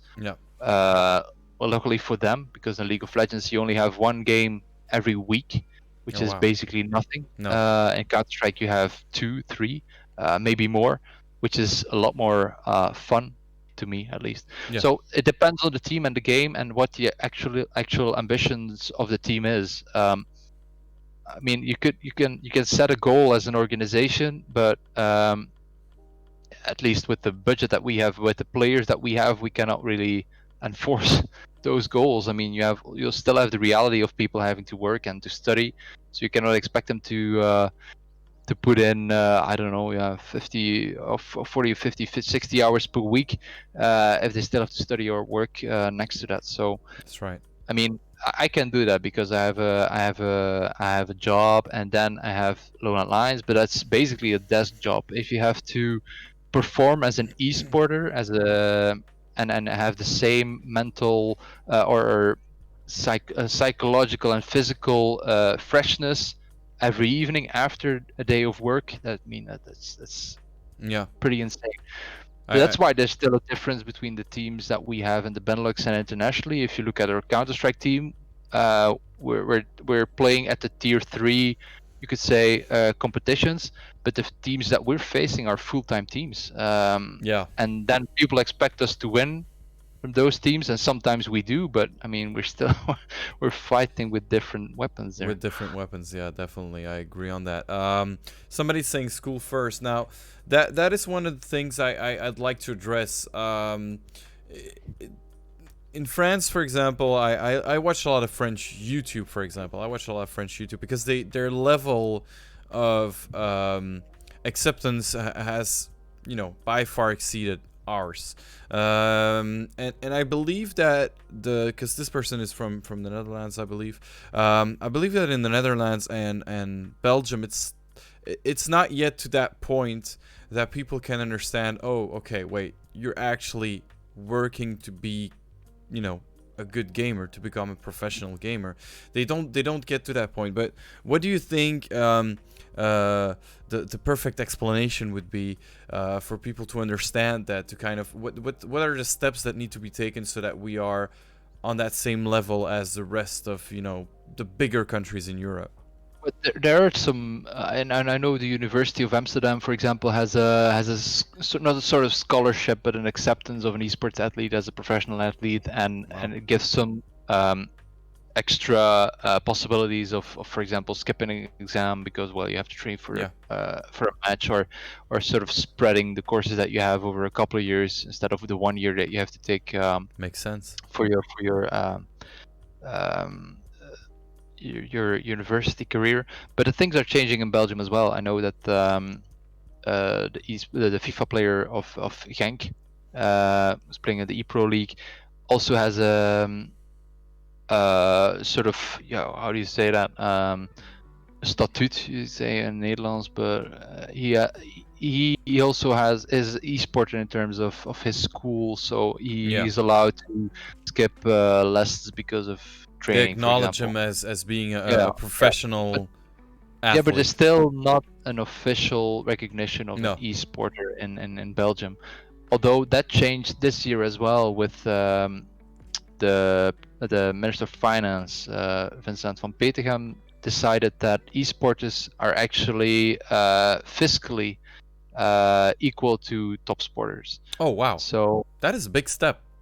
that's a big step because in terms of the revenue that esporters have, although it's not much Yeah, in yeah, no. Belgium, is actually treated the same way as a top sporter. So That is very interesting. That's it, very it's interesting because it's one that's of the big, but steps. the thing is, I mean, it's very nice to have, but there's not that many winnings or Yeah. earnings right now in Belgium, so The financial it's all right platform to is not there. declare the 100 euro you won at the local LAN party, but Everything is it's not that settled, much. but there's no money coming in, so it's not. There's no money, but at least you're paying whatever percentage it is that a top Yeah. sporter pays. So, The tunnels are digged, but no one is driving through yeah, them. yeah, That's not that much flowing in the tunnel. Doggy's wondering if he's quite young, so he asked, did he finish his school career? He asked. I think what he's asking is what you studied. Is probably his question. At university, so applied economics. Applied economics. But I'm not a player. I know it's very hard for a player to actually combine school and esports if you want to do it on a decent level. But somebody said school first. Yeah, I think so too. I mean, there's a little percentage that actually makes it to the top, and actually can earn their living with esports. So I would say school first, and if you can have esports on the side and actually be successful with it, okay, sure, you can change to esports when you're actually successful, but Yeah. school is still very important. Whatever you do, even if it's in esports, it's a very good thing to have. If your career is over, you can maybe stay in esports and take a different job and use that school or whatever thing you studied. Exactly. Yeah, I think also that there's a certain point on which you need to take the dive in the deep to come from that, you know, mildly successful or even very successful to become completely like at a very next level. And that is with everything. That's with music, that's with streaming, that's with esports. There's a moment where you are a very successful individual, I would say, and that moment can transcend into becoming a professional. But the thing is, I mean, you could have school and esports next to together and be successful at Exactly. both. Yep. But probably there's a lot of things around it that you'll have to skip. Yeah. And people don't realize it that well. Maybe I have a night out with friends. I have to skip that and maybe train for my esports. Exactly. And that's the thing. That's the commitment that some people are not willing to take to grow to be a professional esporter or streamer or whatever you want to be. But you'll have to take sacrifices at some point, and I think school should be last on that list. Mm-hmm. I mean, going out with friends, you probably can do it later at times when there is maybe in summer or winter, whatever, when there's no esports season or when there's downtime. But if you really take your career seriously and whatever fashion or thing it is you want to do, whether it's esports, gaming, or whatever it is, you'll have to make sacrifices. But school is last on that list. Exactly. In my point of view. I think if you want to be at the top of your game in in anything. I've known quite a lot of very competitive Magic the Gathering players. Some of them who were at some point actually in a pro status. Yes, there was something like a pro status in Magic the Gathering. It's very hard to imagine, but like 15, 20 years ago, there was actually money still, going around in that world. They sacrificed quite a lot, like you said, especially social contact. But they said, like, I get my social contact from playing, so that's fine. So I can skip that. So by that, I can say, okay, I'm not going out for 2-3 months, and they would really have to organize their life around that, and it takes a lot of dedication because I think the line between Magic the Gathering and gaming is very thin, because there's a meta game, there's it's all the same except that it's a board game, of course, but the way of thinking is very similar. That's why I always put that line, because people understand a card or a chess game. For them it's more, they can grab it, they can touch it, and they can, okay, oh, it's like that, oh, it's the same. And I think a gamer or any form of athlete or someone performing at a very, very high level needs to understand that they do have to make a lot of sacrifices. So I agree a lot on that. We got a few more questions from the chat. Jay is asking, why did the R6 team stopped back? I don't really know what that means. It was the best BNL teams and won a lot of the BNL Cups. I don't really know what that question means. We used to have Rainbow Six team. Oh, okay. And well, obviously they were the best BeNeLux team because they won the BeNeLux season, but we transferred them to a German team. So they didn't stop. They actually were all bought out of their contracts by the German team. So we didn't drop the team; they were actually transferred, and that's something that I'm very proud of. That means that we're actually doing something right, and we can actually, as a team, make money out of the players that we actually grow, and transfer them. But that was very exceptional. We transferred 7 Rainbow Six players last year, and 7 League of Legends players and staff, which I think has never been done in the BeNeLux before. Actually, transfers with money Real involved. Transfers, yeah. So that means that we're onto something with LowLandLions, and that's something that I want to pursue more this year by being more professional. So we didn't drop that Rainbow Six team; we actually transferred them. That is definitely a milestone, because I believe that you can. It is like someone would say you can put that on your resume, that LowLandLions can shape players to be at that peak level. That's the idea. So if we can actually show that people went to the next step because of LowLandLions, they're actually also proud of being part of LowLandLions because we made them a little part of the way they are now. I mean, that's the goal. So they are ambassadors of our local region as gamers, and they're proud of being, or used to be, Diffuse Kids and LowLandLions. So those are the best ambassadors of what we want to do and be. And the next step would be, of course, to keep those players within LowLandLions, because keep them a little longer and actually give them a living to start, and then maybe go to a bigger team, and not maybe tier 2 international teams that they go right now. I understand. I've got a question, a very specific question, which I don't really understand myself, but it is, you might. It's from the senpai as well. He asks, do you guys use an agile mindset at LowLandLions as well, seeing as your current career path might be heavily influenced by the agile way of working? I don't really understand that question, but you might.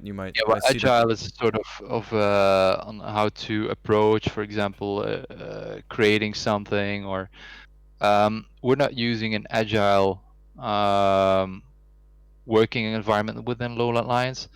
The thing is, everything we do is agile as it is. I mean, things advance so rapidly, and we have to create things on the spot that we don't really have that sort of enforced methods of working. I mean, we're also not that professional, you could say.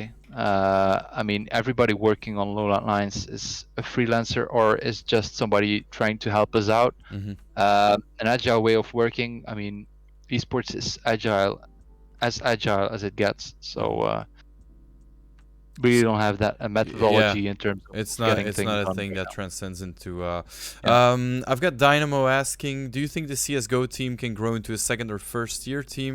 Because he says he can imagine it's really hard to get out of that third tier division. Is the gap between third tier and second tier that big? Is I think the question. It's immense. It's immense. I mean, we've been tier 3 or at the same level from where we started at the Fuse Kids. Oh wow. We had Okay. I think 2 or 3 shots on getting tier 2. I think we missed out on tier 2 in 2 rounds, I think, in one game, which is really heartbreaking at that time. But if you see, as you look at the teams that we're facing at the highest tier 3 level, I mean, those people have a budget of 10 times of what LowLandLions Yeah. has. So those people are full time, are in the gaming houses, have dedicated coaches, and probably have those cooks and those physical coaches as well. I mean, it's not a fair battle in that Yeah. sense. And sometimes you'll have teams that actually can get to that tier 2 level with no no support, but they'll get picked up by the bigger teams eventually, or just crumble under the pressure, or get some players get an invitation by another team to play for them with up. So I mean, it's just in that sense, it's not really fair, a competition, but it is what it is. It's because it doesn't have that supporting structure yet, I think. Yeah. Well, we cannot offer the same things that those teams give. So, but you know, the future. We can aspire to be, but we're not. We cannot do it right now. So we're still at tier 3, and that's probably the level that we are right now. So. All right. Dynamo thanks you for the answer. He says he understands. We got Spaghetti String asking. He's asking how good do you have to be accepted on the team or a team? I think ranks etc. In my opinion, we talked about this before. You can. It's not really in terms of good, right? Because there's a lot of good players. No, I mean we're only playing team games, so obviously you have to be good. When you're playing for LowLandLions, you probably want to be a top player in whatever you do. But if you're the absolute top, you're probably internationally already. So just the top at the people that are still local. But you also have to be able to work as in a team. That's something that we want to sort of select on harder next season. You have to have the right mindset, have to be able to work in a team, and obviously have the skill and also have the mentality to actually become better. If you have all those, then you'll probably make it eventually into a team.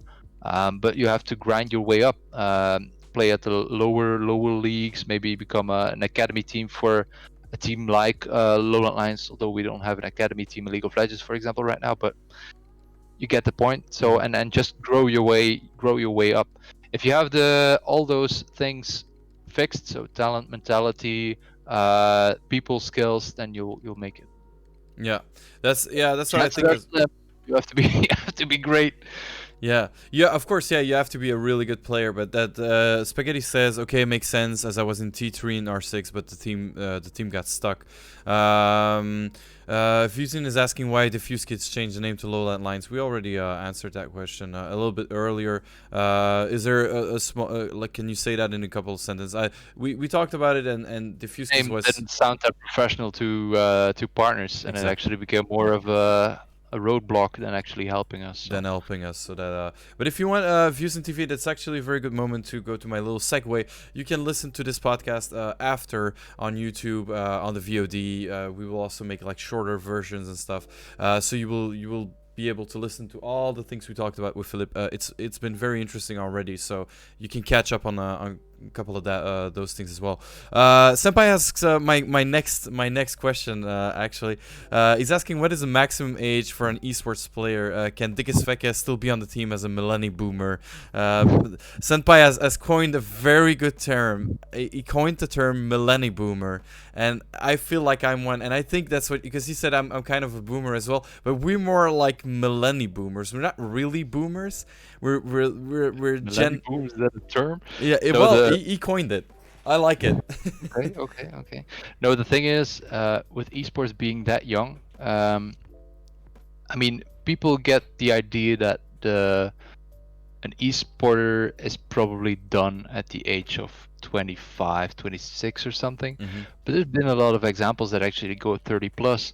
It all depends on the drive that you still have to actually put in the hours, learn, and stay the best at the game that you play. Obviously, at some point, your reflexes and your physical ability to be the best player will make it harder. Mhm. But you can still compensate with getting the game better, or getting to know Inside. the game better, becoming better than your opponent. I mean, it all depends on how you relate to your opponent. If you're still better than your opponent, although you're physically lacking, yeah, whatever, you're better.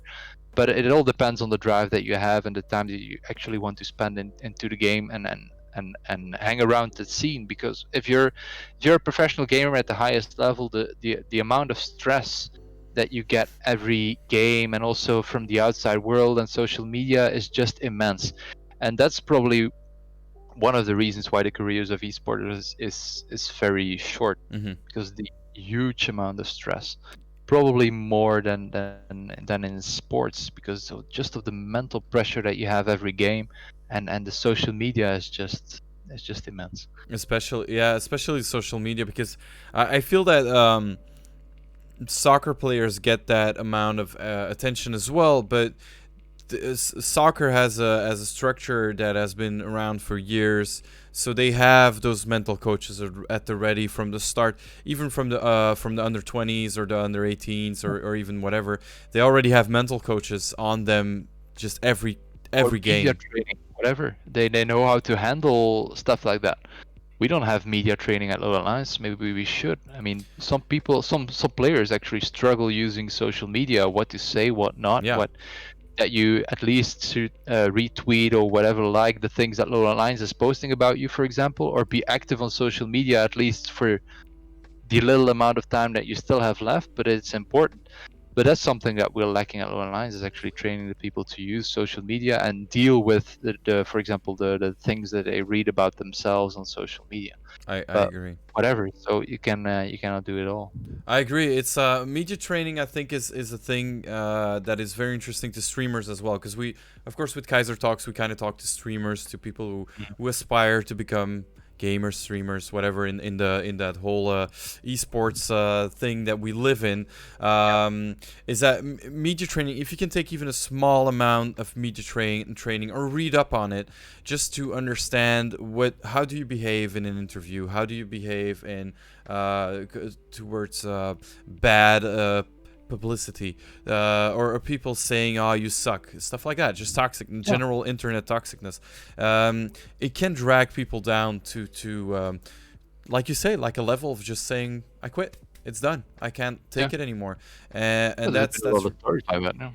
I think it's a big problem for a lot of people, and not only, you know, the bigger names, even the smaller names are starting out, don't pass that threshold just because they can't handle all that pressure. Yeah, exactly. But yeah, I think it's very important that people get, that they inform themselves on that, and a very small amount of I've got a friend, I'm gonna plug in because it's not because I want to plug in, but it's just very useful. He's called the Senpai.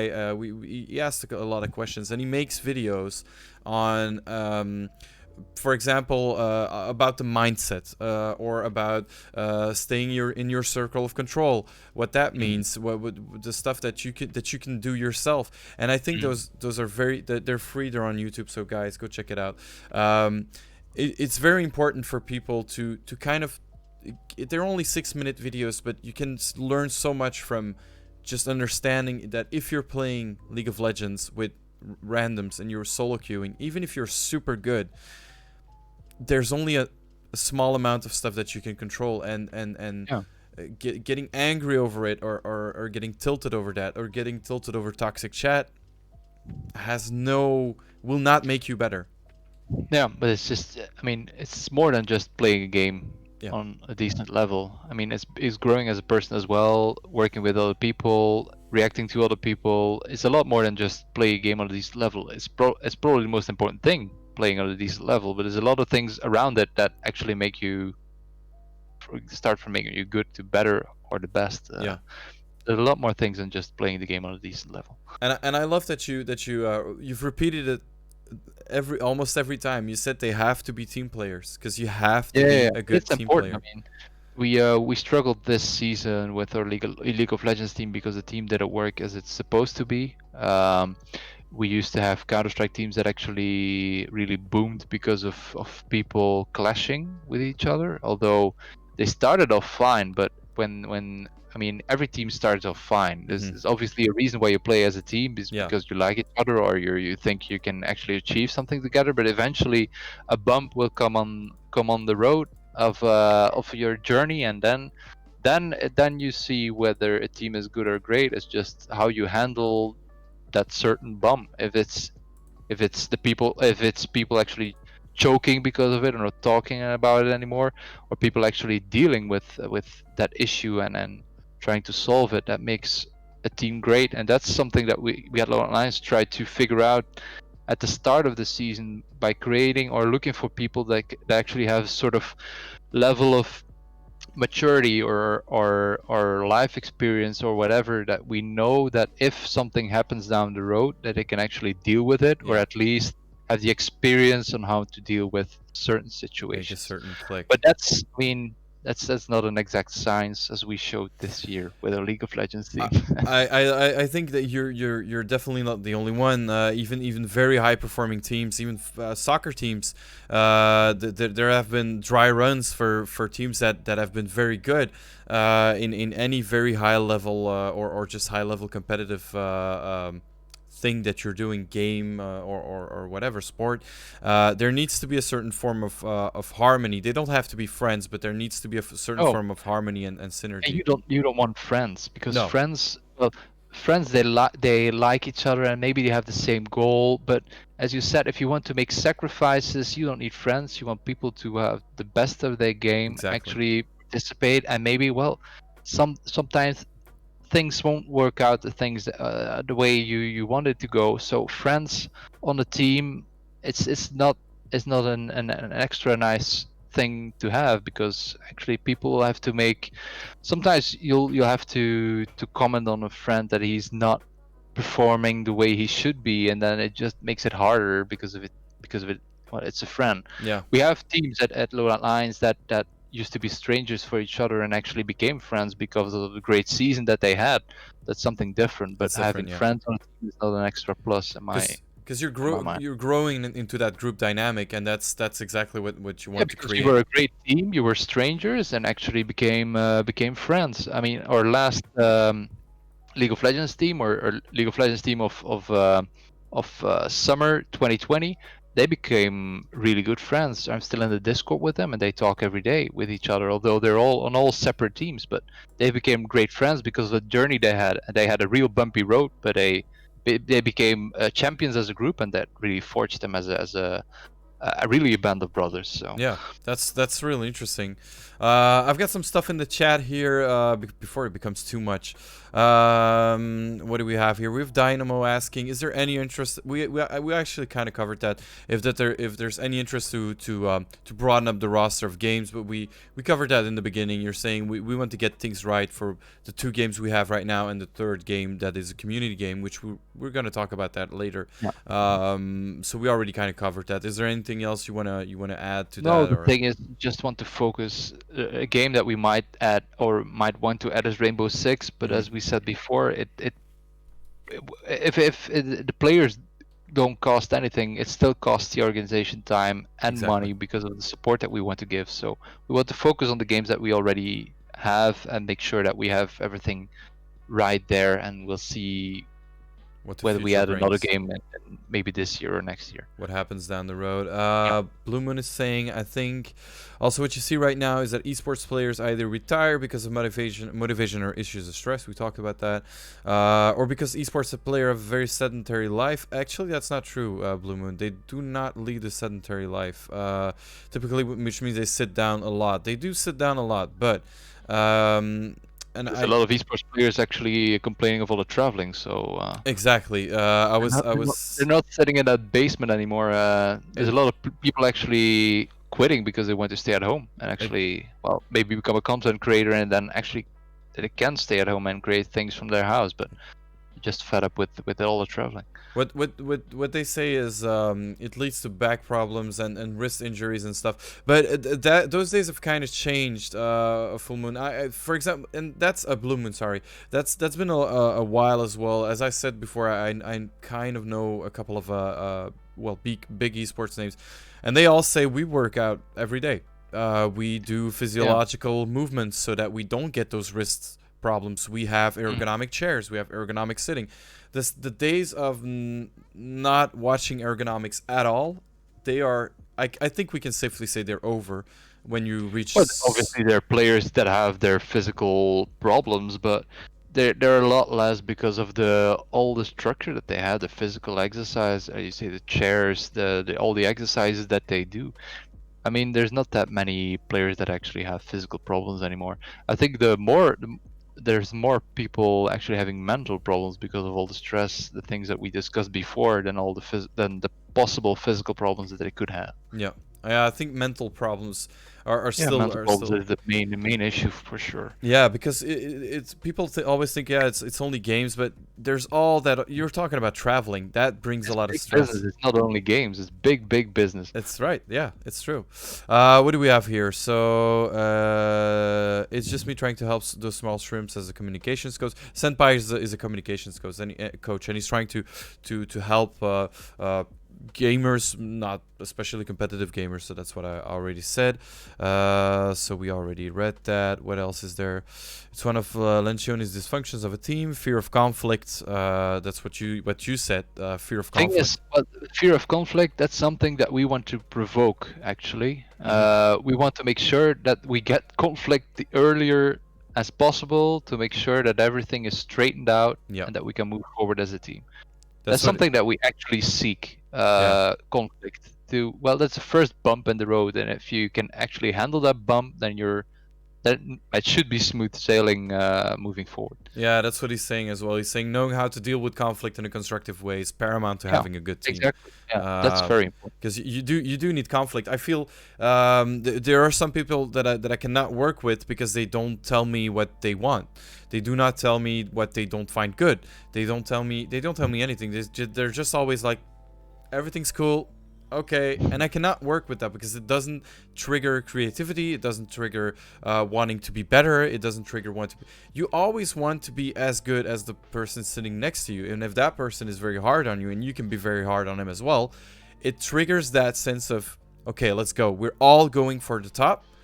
He's very hard on me, I can be very hard on him, we can deal with that, and now let's go. You want some sincere feedback and not some feedback afterwards, after something happens from, maybe I should have told you earlier, but well, whatever, that's too late now. That's too late. You want sincere feedback as soon as possible, and you want to create a structure or the atmosphere that people feel comfortable to give you that feedback.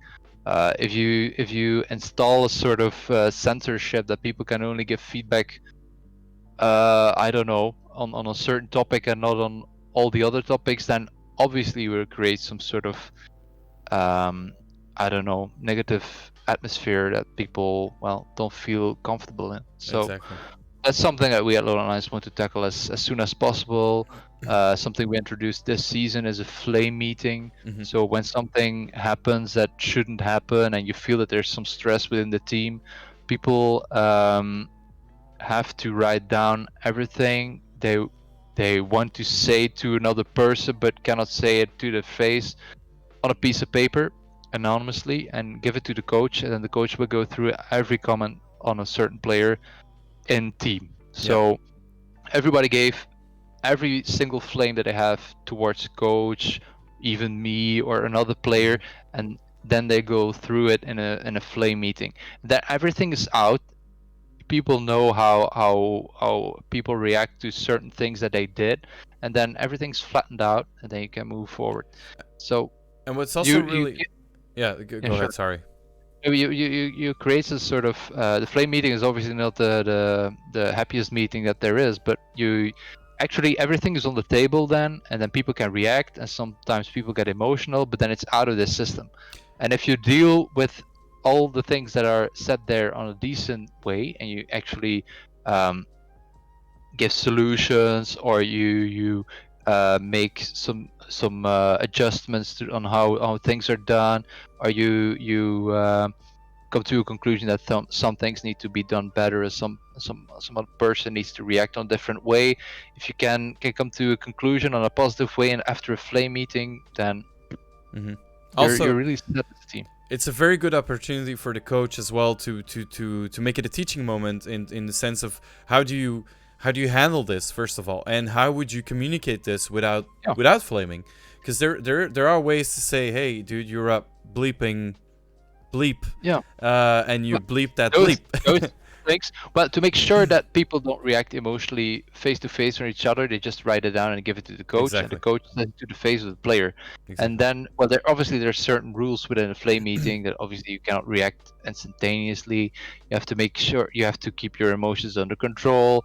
If you're getting emotional, you can say it, but please shut up for 10 seconds and make sure what you're saying is actually the things that you Hmm. want to say. So it's a safe environment within the team, and obviously the things that are said in that meeting are not spread out over the whole community. But you feel that after a flame meeting, things are flattened out, and the team starts to perform a lot better because people know what others expect.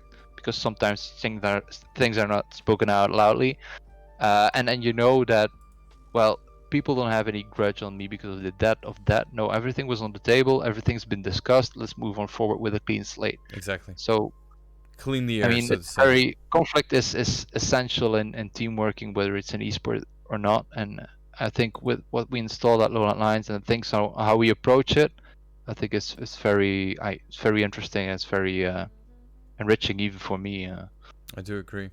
So what am I seeing here in chat? Yeah, people are saying that they quit games because of toxicness. Now I can respond to that.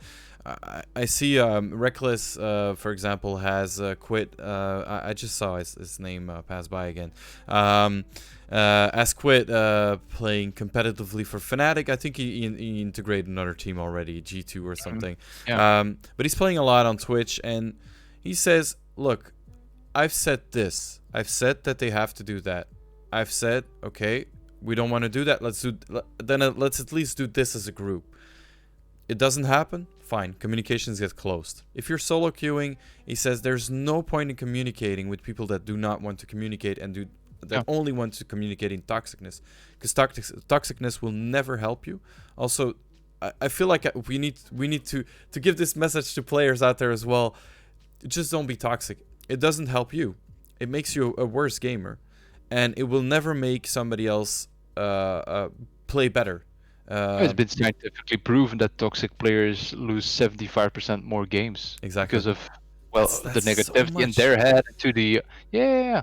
I think it's a study of Riot even that well, they obviously they know what a toxic player is. They Oh do my the god. research on it, and they actually shown that people that are toxic lose a lot more games than people that are actually just trying to be good teammates. And even though not all people at solo queue want to communicate because they don't feel like it, but you shouldn't be expecting that of a solo queue. Exactly. If you want to play as a team, you should queue as a team and not as a solo queue. I mean, that's the point of solo queue. Exactly. And I think that is just a general wisdom that you should take from Philip on toxic players is, if you're playing alone, just don't expect the other players, first of all, to be as good as you, to be as communicative as you, or to listen to you, or even to agree with you, because they don't know you. It's not. If you want to play competitively, solo queuing is probably not your best teaching school. I think. No. No. Because you don't get feedback. It suits the purpose. You want to solo queue because you don't have anybody to play with, or it's just your choice to play alone, which is fine. But you shouldn't expect to play as a team on solo queue. Yeah. If that's your idea of playing, well, look for a team or play Kayzr maybe, and find a team and play Kayzr and then play competitively. There you go. Oh, solo queue. There's no point. For example, I played a lot of Heroes of the Storm, which is the lesser famous MOBA, I would say.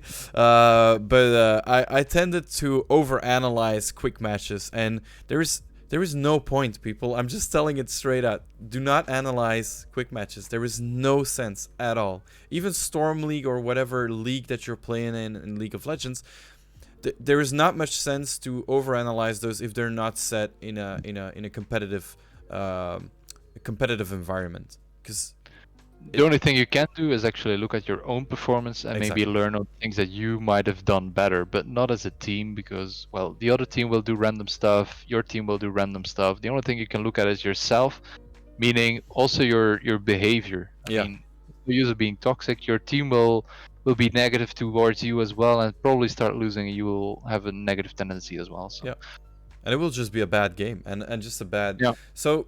Don't go into the toxicness. Why do you play if you just want to be toxic? What's the fun in being toxic? I mean, if you're having fun being toxic, maybe you should just delete the game and go out more and go on a on a certain news site's comment section, which I'm not gonna quote. Obviously, but I mean. No, but yeah, it's true.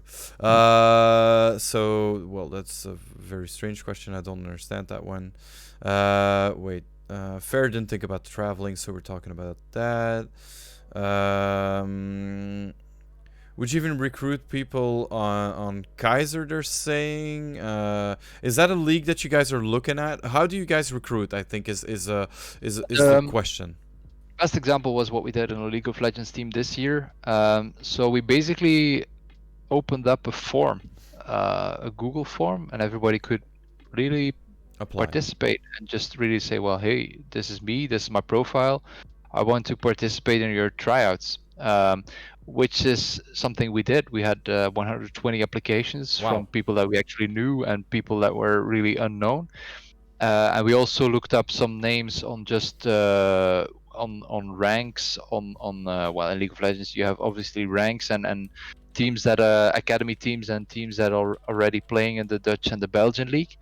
And I think we had 60 people on our tryouts eventually, and we just selected them based on their skill, on how they behaved in the team, on their mindset, even on their IQ, being smart and actually understanding what the game is, and that's how we created a team. So we had 2 players that are actually rookies and never played competitive before on a decent level. Oh wow. So they never played an official match before, and we had them on their roster. Wow. And with LowLandLions being the former champion of the Dutch league, that's a big thing. Yeah. So recruiting, we basically scout everything. If Kayzr has a decent, well, Kayzr cannot have a League of Legends league on a decent level, but you used to have ESL and you used to have the Dutch league, and then we just start scouting all those players and ask them, well, do you want to try out for us? And we'll see. But I mean, it varies on from experienced players to really rookie players. We had some experienced players on our roster, and we had some rookies on our roster. We're not going to recruit, or probably won't recruit, full experienced rosters anymore. That's just not what we want to do at this stage anymore. Yeah. So probably next season we'll have 2 rookies again, or at least 1 rookie on a roster that has never played competitive before. That is cool. If it hurts our performance, so be it. That's what we had this season, but we'll be sure that I'm sure that the rookie that we had or still have this season and had last season will perform like an experienced player now. So next season will be very good, I think. Yeah, because it shapes the players, but it also shapes the team to have rookies. because it challenges coaches, it challenges people. It's very challenging. Very It's challenging. challenging for experienced players because they know it's a rookie and they can expect that, well, things will happen, obviously.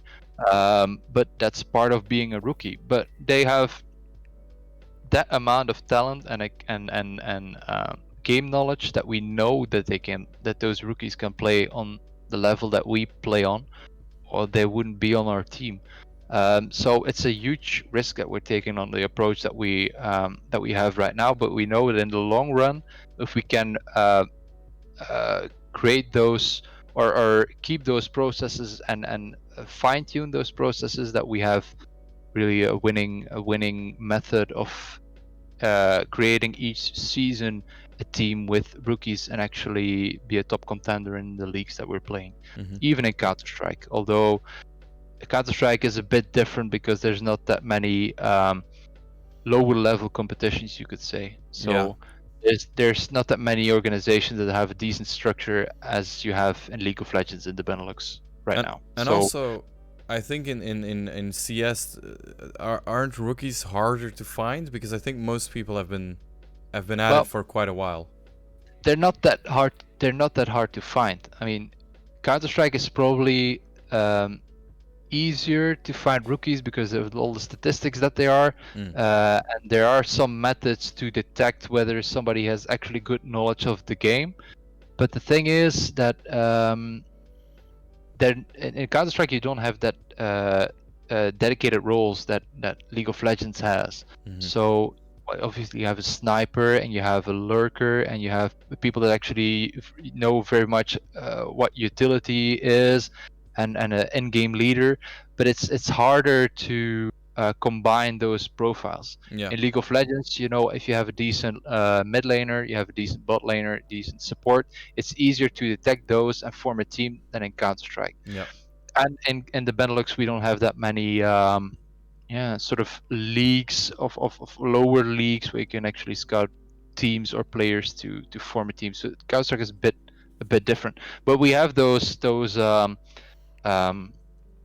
procedures and those metrics in our process already. So if we want to create a new team from scratch and actually set up a team ourselves with rookies, we could probably do it with the metrics that we already have. use. Yeah, but that's probably not next.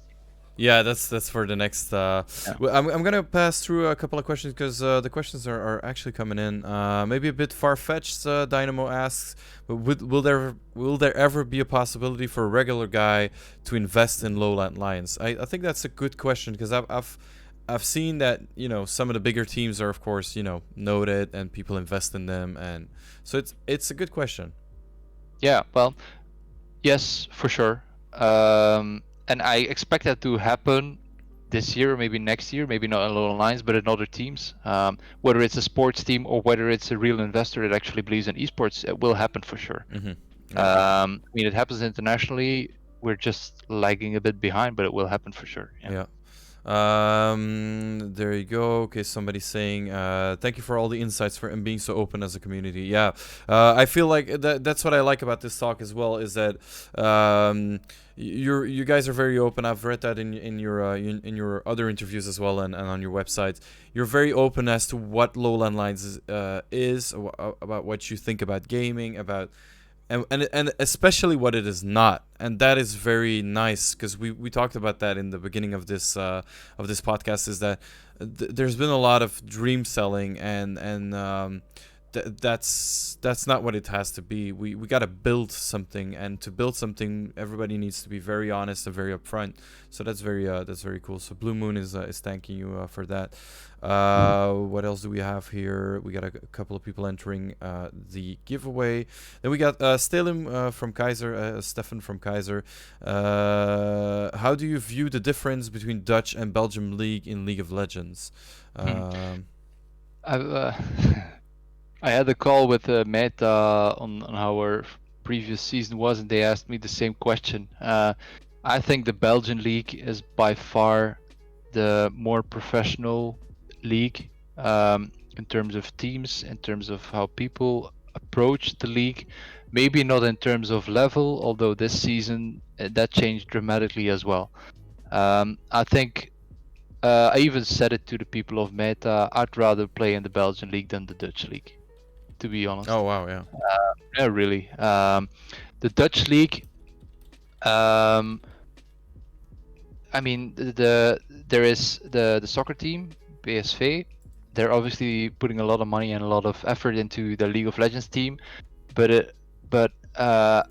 terms of the other teams, I don't feel the same drive. You could say in terms of trying to professionalize the things that need to be done for League of Legends, and that's just an honest opinion. I will probably get slack for that, but in terms of what I think is the more interesting league, by far it is the Belgian league. All right. Yeah. So just in terms of interest and how you see the league progress, and in terms of professionalism, I would say the Belgian league by far. Well, I think you have you say you're gonna get slack for that, but I think you have a good position since LowLandLions is very, you know, it's as well Netherlands as Belgium based, so you see both sides of the spectrum. I mean, we could decide whether it was the Belgian league or the Dutch league at the beginning. We decided to go for the Dutch league because I still believe that in the end, the Netherlands has more potential esports wise, because obviously it's a bigger country. There's only one language, Dutch. So in the long run, the Netherlands should be bigger than Belgium, or at least it should be easier for esports to grow in the Netherlands. Although Belgium is going further and further away from the Netherlands, in my opinion. But in terms of what I feel and how professional the league is, I think the Belgian league is way ahead over the Dutch league. They have a follow-up question on that. It's Fanta asking, how did you deal as an organization? I think they're also wanting to ask about the team with a disappointing performance, and how did the team kept being motivated for the next split. I imagine that it must be hard coming back. Well, empty-handed is a lot. Oh, it is empty-handed. We didn't get any playoffs. We knew that by introducing the new method of recruiting and taking a leap with rookies and maybe not even investing that much in players, or at least investing a lot in players, but players that don't have that much experience. So really investing a lot, but not really investing in terms of salaries, maybe was a leap of faith, maybe. So we knew that, well, it could have ended the way it ended this season. But the thing is, after the season, the team didn't really fall apart. I mean, we let go of one player, which in our view was one of the reasons why we didn't perform the way that we should have performed this season. But the other four players are really sticking together and are a really great team. It was just one missing link this season, in our opinion, that cost us playoffs and maybe the title. But that's something that will change, and we know why we didn't select the best team, and what will change in the processes leading towards creating the team. But obviously the disappointment is big. I won everything in League of Legends up until this season. Ending 5th is not something that I had in mind with the team that we have, but we'll see next season. It happens. I mean, I think the dealing with winning is not as important as dealing with losing. So we'll see how we bounce back. If we can bounce back, getting back to those playoffs and top 2 again, we'll be fine, and I'll be more happy to actually have a better second season after a season like this with 4 of the 5 players that are actually the same, because it will prove our point that the 4 players that we actually selected are the people that we need to perform on the highest level. So a big disappointment, obviously, but we were pretty sure that we'll do a lot better next season. Yeah, like you say, handling disappointments is more and just, well, losing is well, one of the words, but is way more important than handling a win. One of, I think, the best examples in Belgium in soccer was KV Mechelen staying that second and third class and keeping 10 years just playing on a certain level, and then just finally in 2000 something 4 or 5 6 returning to first division. It can always happen because you try to keep that consistency, and a loss or even a long spell of losses doesn't mean you're over as a team. It just means that you need to learn from those situations. And like you said before, it could be a player, it could be a situation, it could be money, financially. It can be not the right platform. It can be the wrong game, can be the wrong. There's so many factors. So I think that's very interesting for the young people as well to understand that you have to be able to deal with losing. Yeah, dealing with winning is easy. Dealing with losing is a lot different. But even dealing with winning is also a thing that a lot of BeNeLux teams can probably learn from. A lot of teams take pride in actually BMing or memeing the other team after they won. Yeah. But after they lost, you never don't hear hear them from them anymore.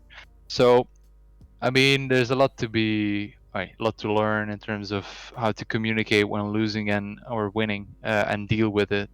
But I mean, this League of Legends season was obviously a disappointment. I will see next season how we'll perform, but I'm actually pretty confident that we'll do fine. Better. Awesome. What do we have here? What does Belgium need esports related to grow on the international stage? We kind of handled that as well. I think what would it take is a better question. What would it take to take us consistently in that bigger esports scene rather than the small little shootouts we kind of sometimes have? I know that Made in Asia, for example, kind of invested in that a lot. They brought over French gamers like Godaga, well, not Godaga, Dwagby came over for their esports. Is that the kind of things we need? Do we need more events? Do we need more? What would it be? Is it just financial, or is it other things? Well, financial investments obviously, but I think in general the level of teams, competitions, and events needs to get a step up and a couple of steps up. But it's something that needs to grow. But growing means investing, and that's probably the things that we've been lacking the last couple of years. But investing is one thing, but you actually need to know what to do with the things that with the investment.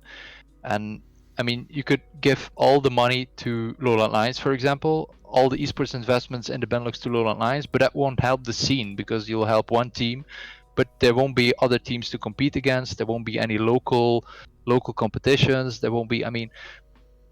In general, investments need to go up in esports in the BeNeLux, I think, and the money needs to be spent wisely and not just to one party within the scene, and that will progress. But we need to.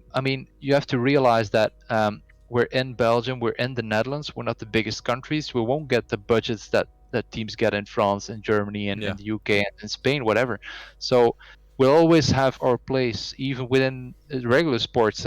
All the soccer teams in Belgium and the Netherlands, they're okay in the European leagues, but they're not winning those leagues or not winning the Champions League in soccer, whatever. We have to know our place, and obviously we're not at the same level compared to the soccer clubs, compared internationally, but we're getting there. But it's just a matter of investment and investments well spent, I think. But also you say we're not at the same level of the other soccer clubs, but it is a thing that we were talking about earlier, is that we see this happening in our soccer clubs as well, is that the really good players, well, they get sold to Barcelona. But that's just reality. That will happen. Right. That will never change. We right. won't have the bigger budgets like the Barcelonas, Real Madrids, whatever. We won't have those budgets. So teams will have to sell their players to the bigger international teams. That's just the reality. But the discrepancy between our teams here and the international teams in esports is far bigger than in soccer. Oh yeah. So there's still some catching up to do, and that just needs investment. But that investment won't come automatically. All teams and events and competitions will just have to step up and be more professional. Yeah. And not just be we're a nice bunch of guys doing esports Yeah. kind of thing. No, That's I far do from agree. over now. I do agree. And I think what you said before was spot on. Is that there just needs to be a general acceptance that esports is a very interesting thing if you do it right, and that we have to be very realistic about what we can do as a country, but also step up to that ladder and getting to that, that's got to Just in be the comparison, bar. it needs to be a fair level of investment, and that's right now we're Exactly. far below the bar that I'd expect to have investments in esports.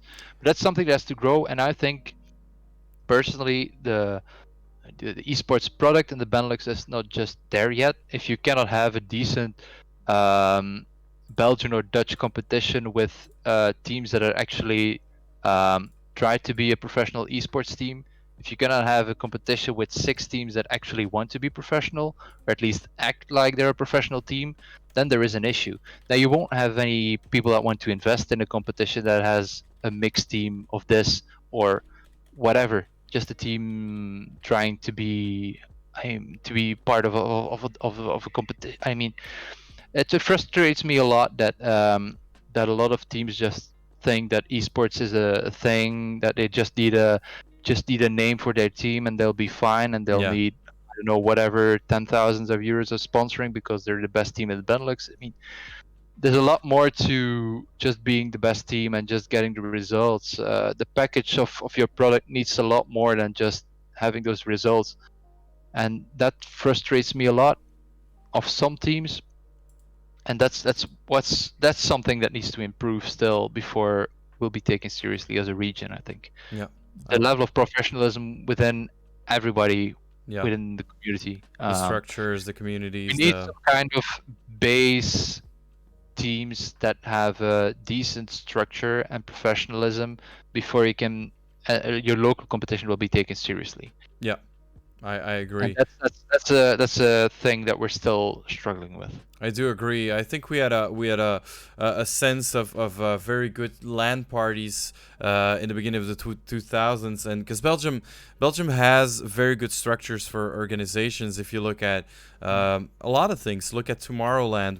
I mean, it's the biggest dance festival ever. Werchter is one of the biggest, and we've had that. And I'm even just talking on those kind of things, on music festivals, but Belgium has very good knowledge of organizing things and doing things. So I do believe that if people take it seriously, we can get to that level and we can get to that quality that people expect, and we can also create the content behind it because we also have those content creators. So I feel that we are, like you say, we're very much on that tipping, and it's really tipping into, I'm gonna say, that the favor of the gamers, just because people always think, it's tipping into the favor of somebody's pockets. That's not true.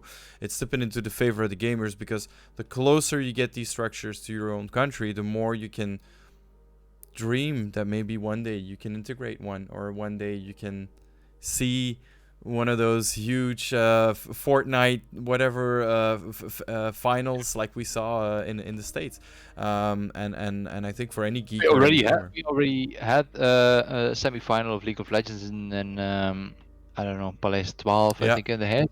So I mean, we can organize a lot of things, and we showed that there is actually a lot of enthusiasm for gaming and esports. Obviously, I mean, we can get those people to those events. The thing is that there locally there's not that much still for investors to look into, I think, and that's because of, well, the community. The community needs to professionalize Yeah. a lot more than it does right now, and it won't depend on a LowlandLions or a Sector 1 becoming more and more professional. It will depend on all the other teams actually growing professionally and having, for example, 10 teams that actually have a decent level of professionalism that make it worth organizing a local competition, that we have teams that actually stick together and have a professionalism behind it. that people actually trust maybe, and actually see as a professional team before we can actually see some investment pouring in my opinion. Yeah, I think so as well. All right. I think we've kind of went around everything. I think I have one last question for you, which would be, if you were to give aspiring esports athletes some tips, some things, some guidelines, what would it be? What would you tell those young players that they need to do? I know we talked about this in the podcast already, and priorities. I know that you said school is in our environment still very important, but what are some other things that you would say? I think the thing that frustrates me a lot with not only young players but players in general is that they need to realize that they're obviously not the best player in the world and that they need to keep on learning. And it doesn't matter how many hours that you put into the game. Obviously, the more the better, but you actually need to use those hours efficiently. If you're still at school, that means that your hours to actually practice and play are limited, so use them wisely. Actually use those hours to become a better player or a better teammate in whatever sense, but use your time wisely.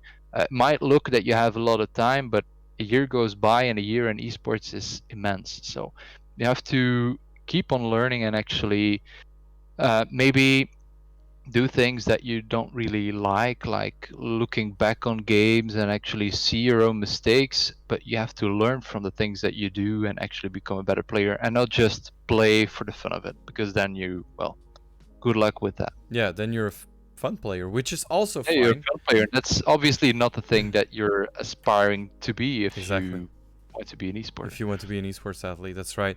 And what I would always suggest as well, and I think we said that, of course, is, there's so much information on the internet. Read up on it. Read up on how to learn skills and how to develop skills.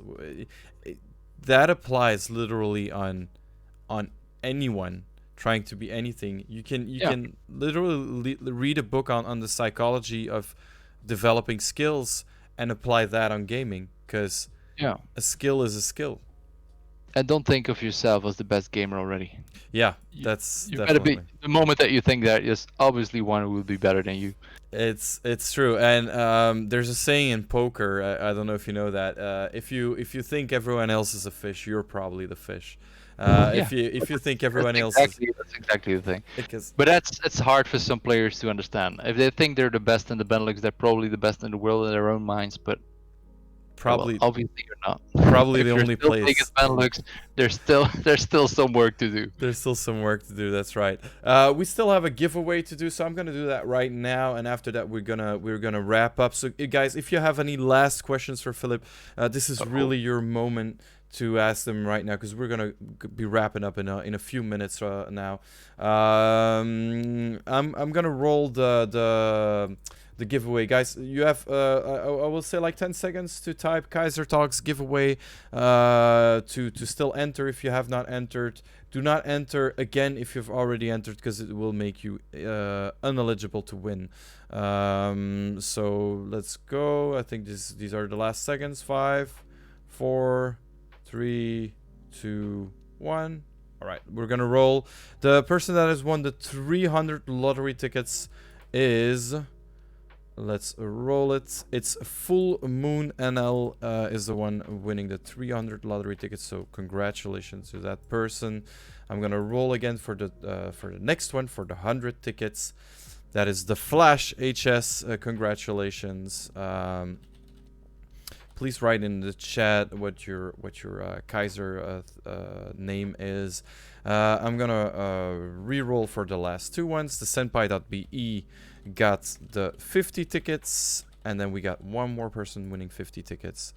That is Viewsin TV. Congratulations to all the winners. We gave away a whopping, really fantastic amount of lottery tickets, 500. Stalin calculated it, how many hours you need to actually watch Kayzr TV for that, and it's stellar. It's insane. Somebody's asking one last question, and that's actually very interesting because I kind of forgot about that. Thank you, Dynamo, for reminding me. There's one thing we haven't talked about, and that is Brawl Stars, the community game. What can you tell us about that? Because you've adopted a game to your structure that is not supported by an esports team. That is actually a community game. Yeah, it's what we used to have an esports team, but Brawl Stars esports is still a different thing. The thing with Brawl Stars, and well, the thing is, I have a very much interest in mobile gaming, because obviously a lot of people have games on their smartphone, and Brawl Stars is one of the bigger mobile games. Mhm. So I had the opportunity to get in contact with Xemos and Milan from the community and actually support them, because I really believe that mobile gaming will be very big in esports next year, maybe the year after.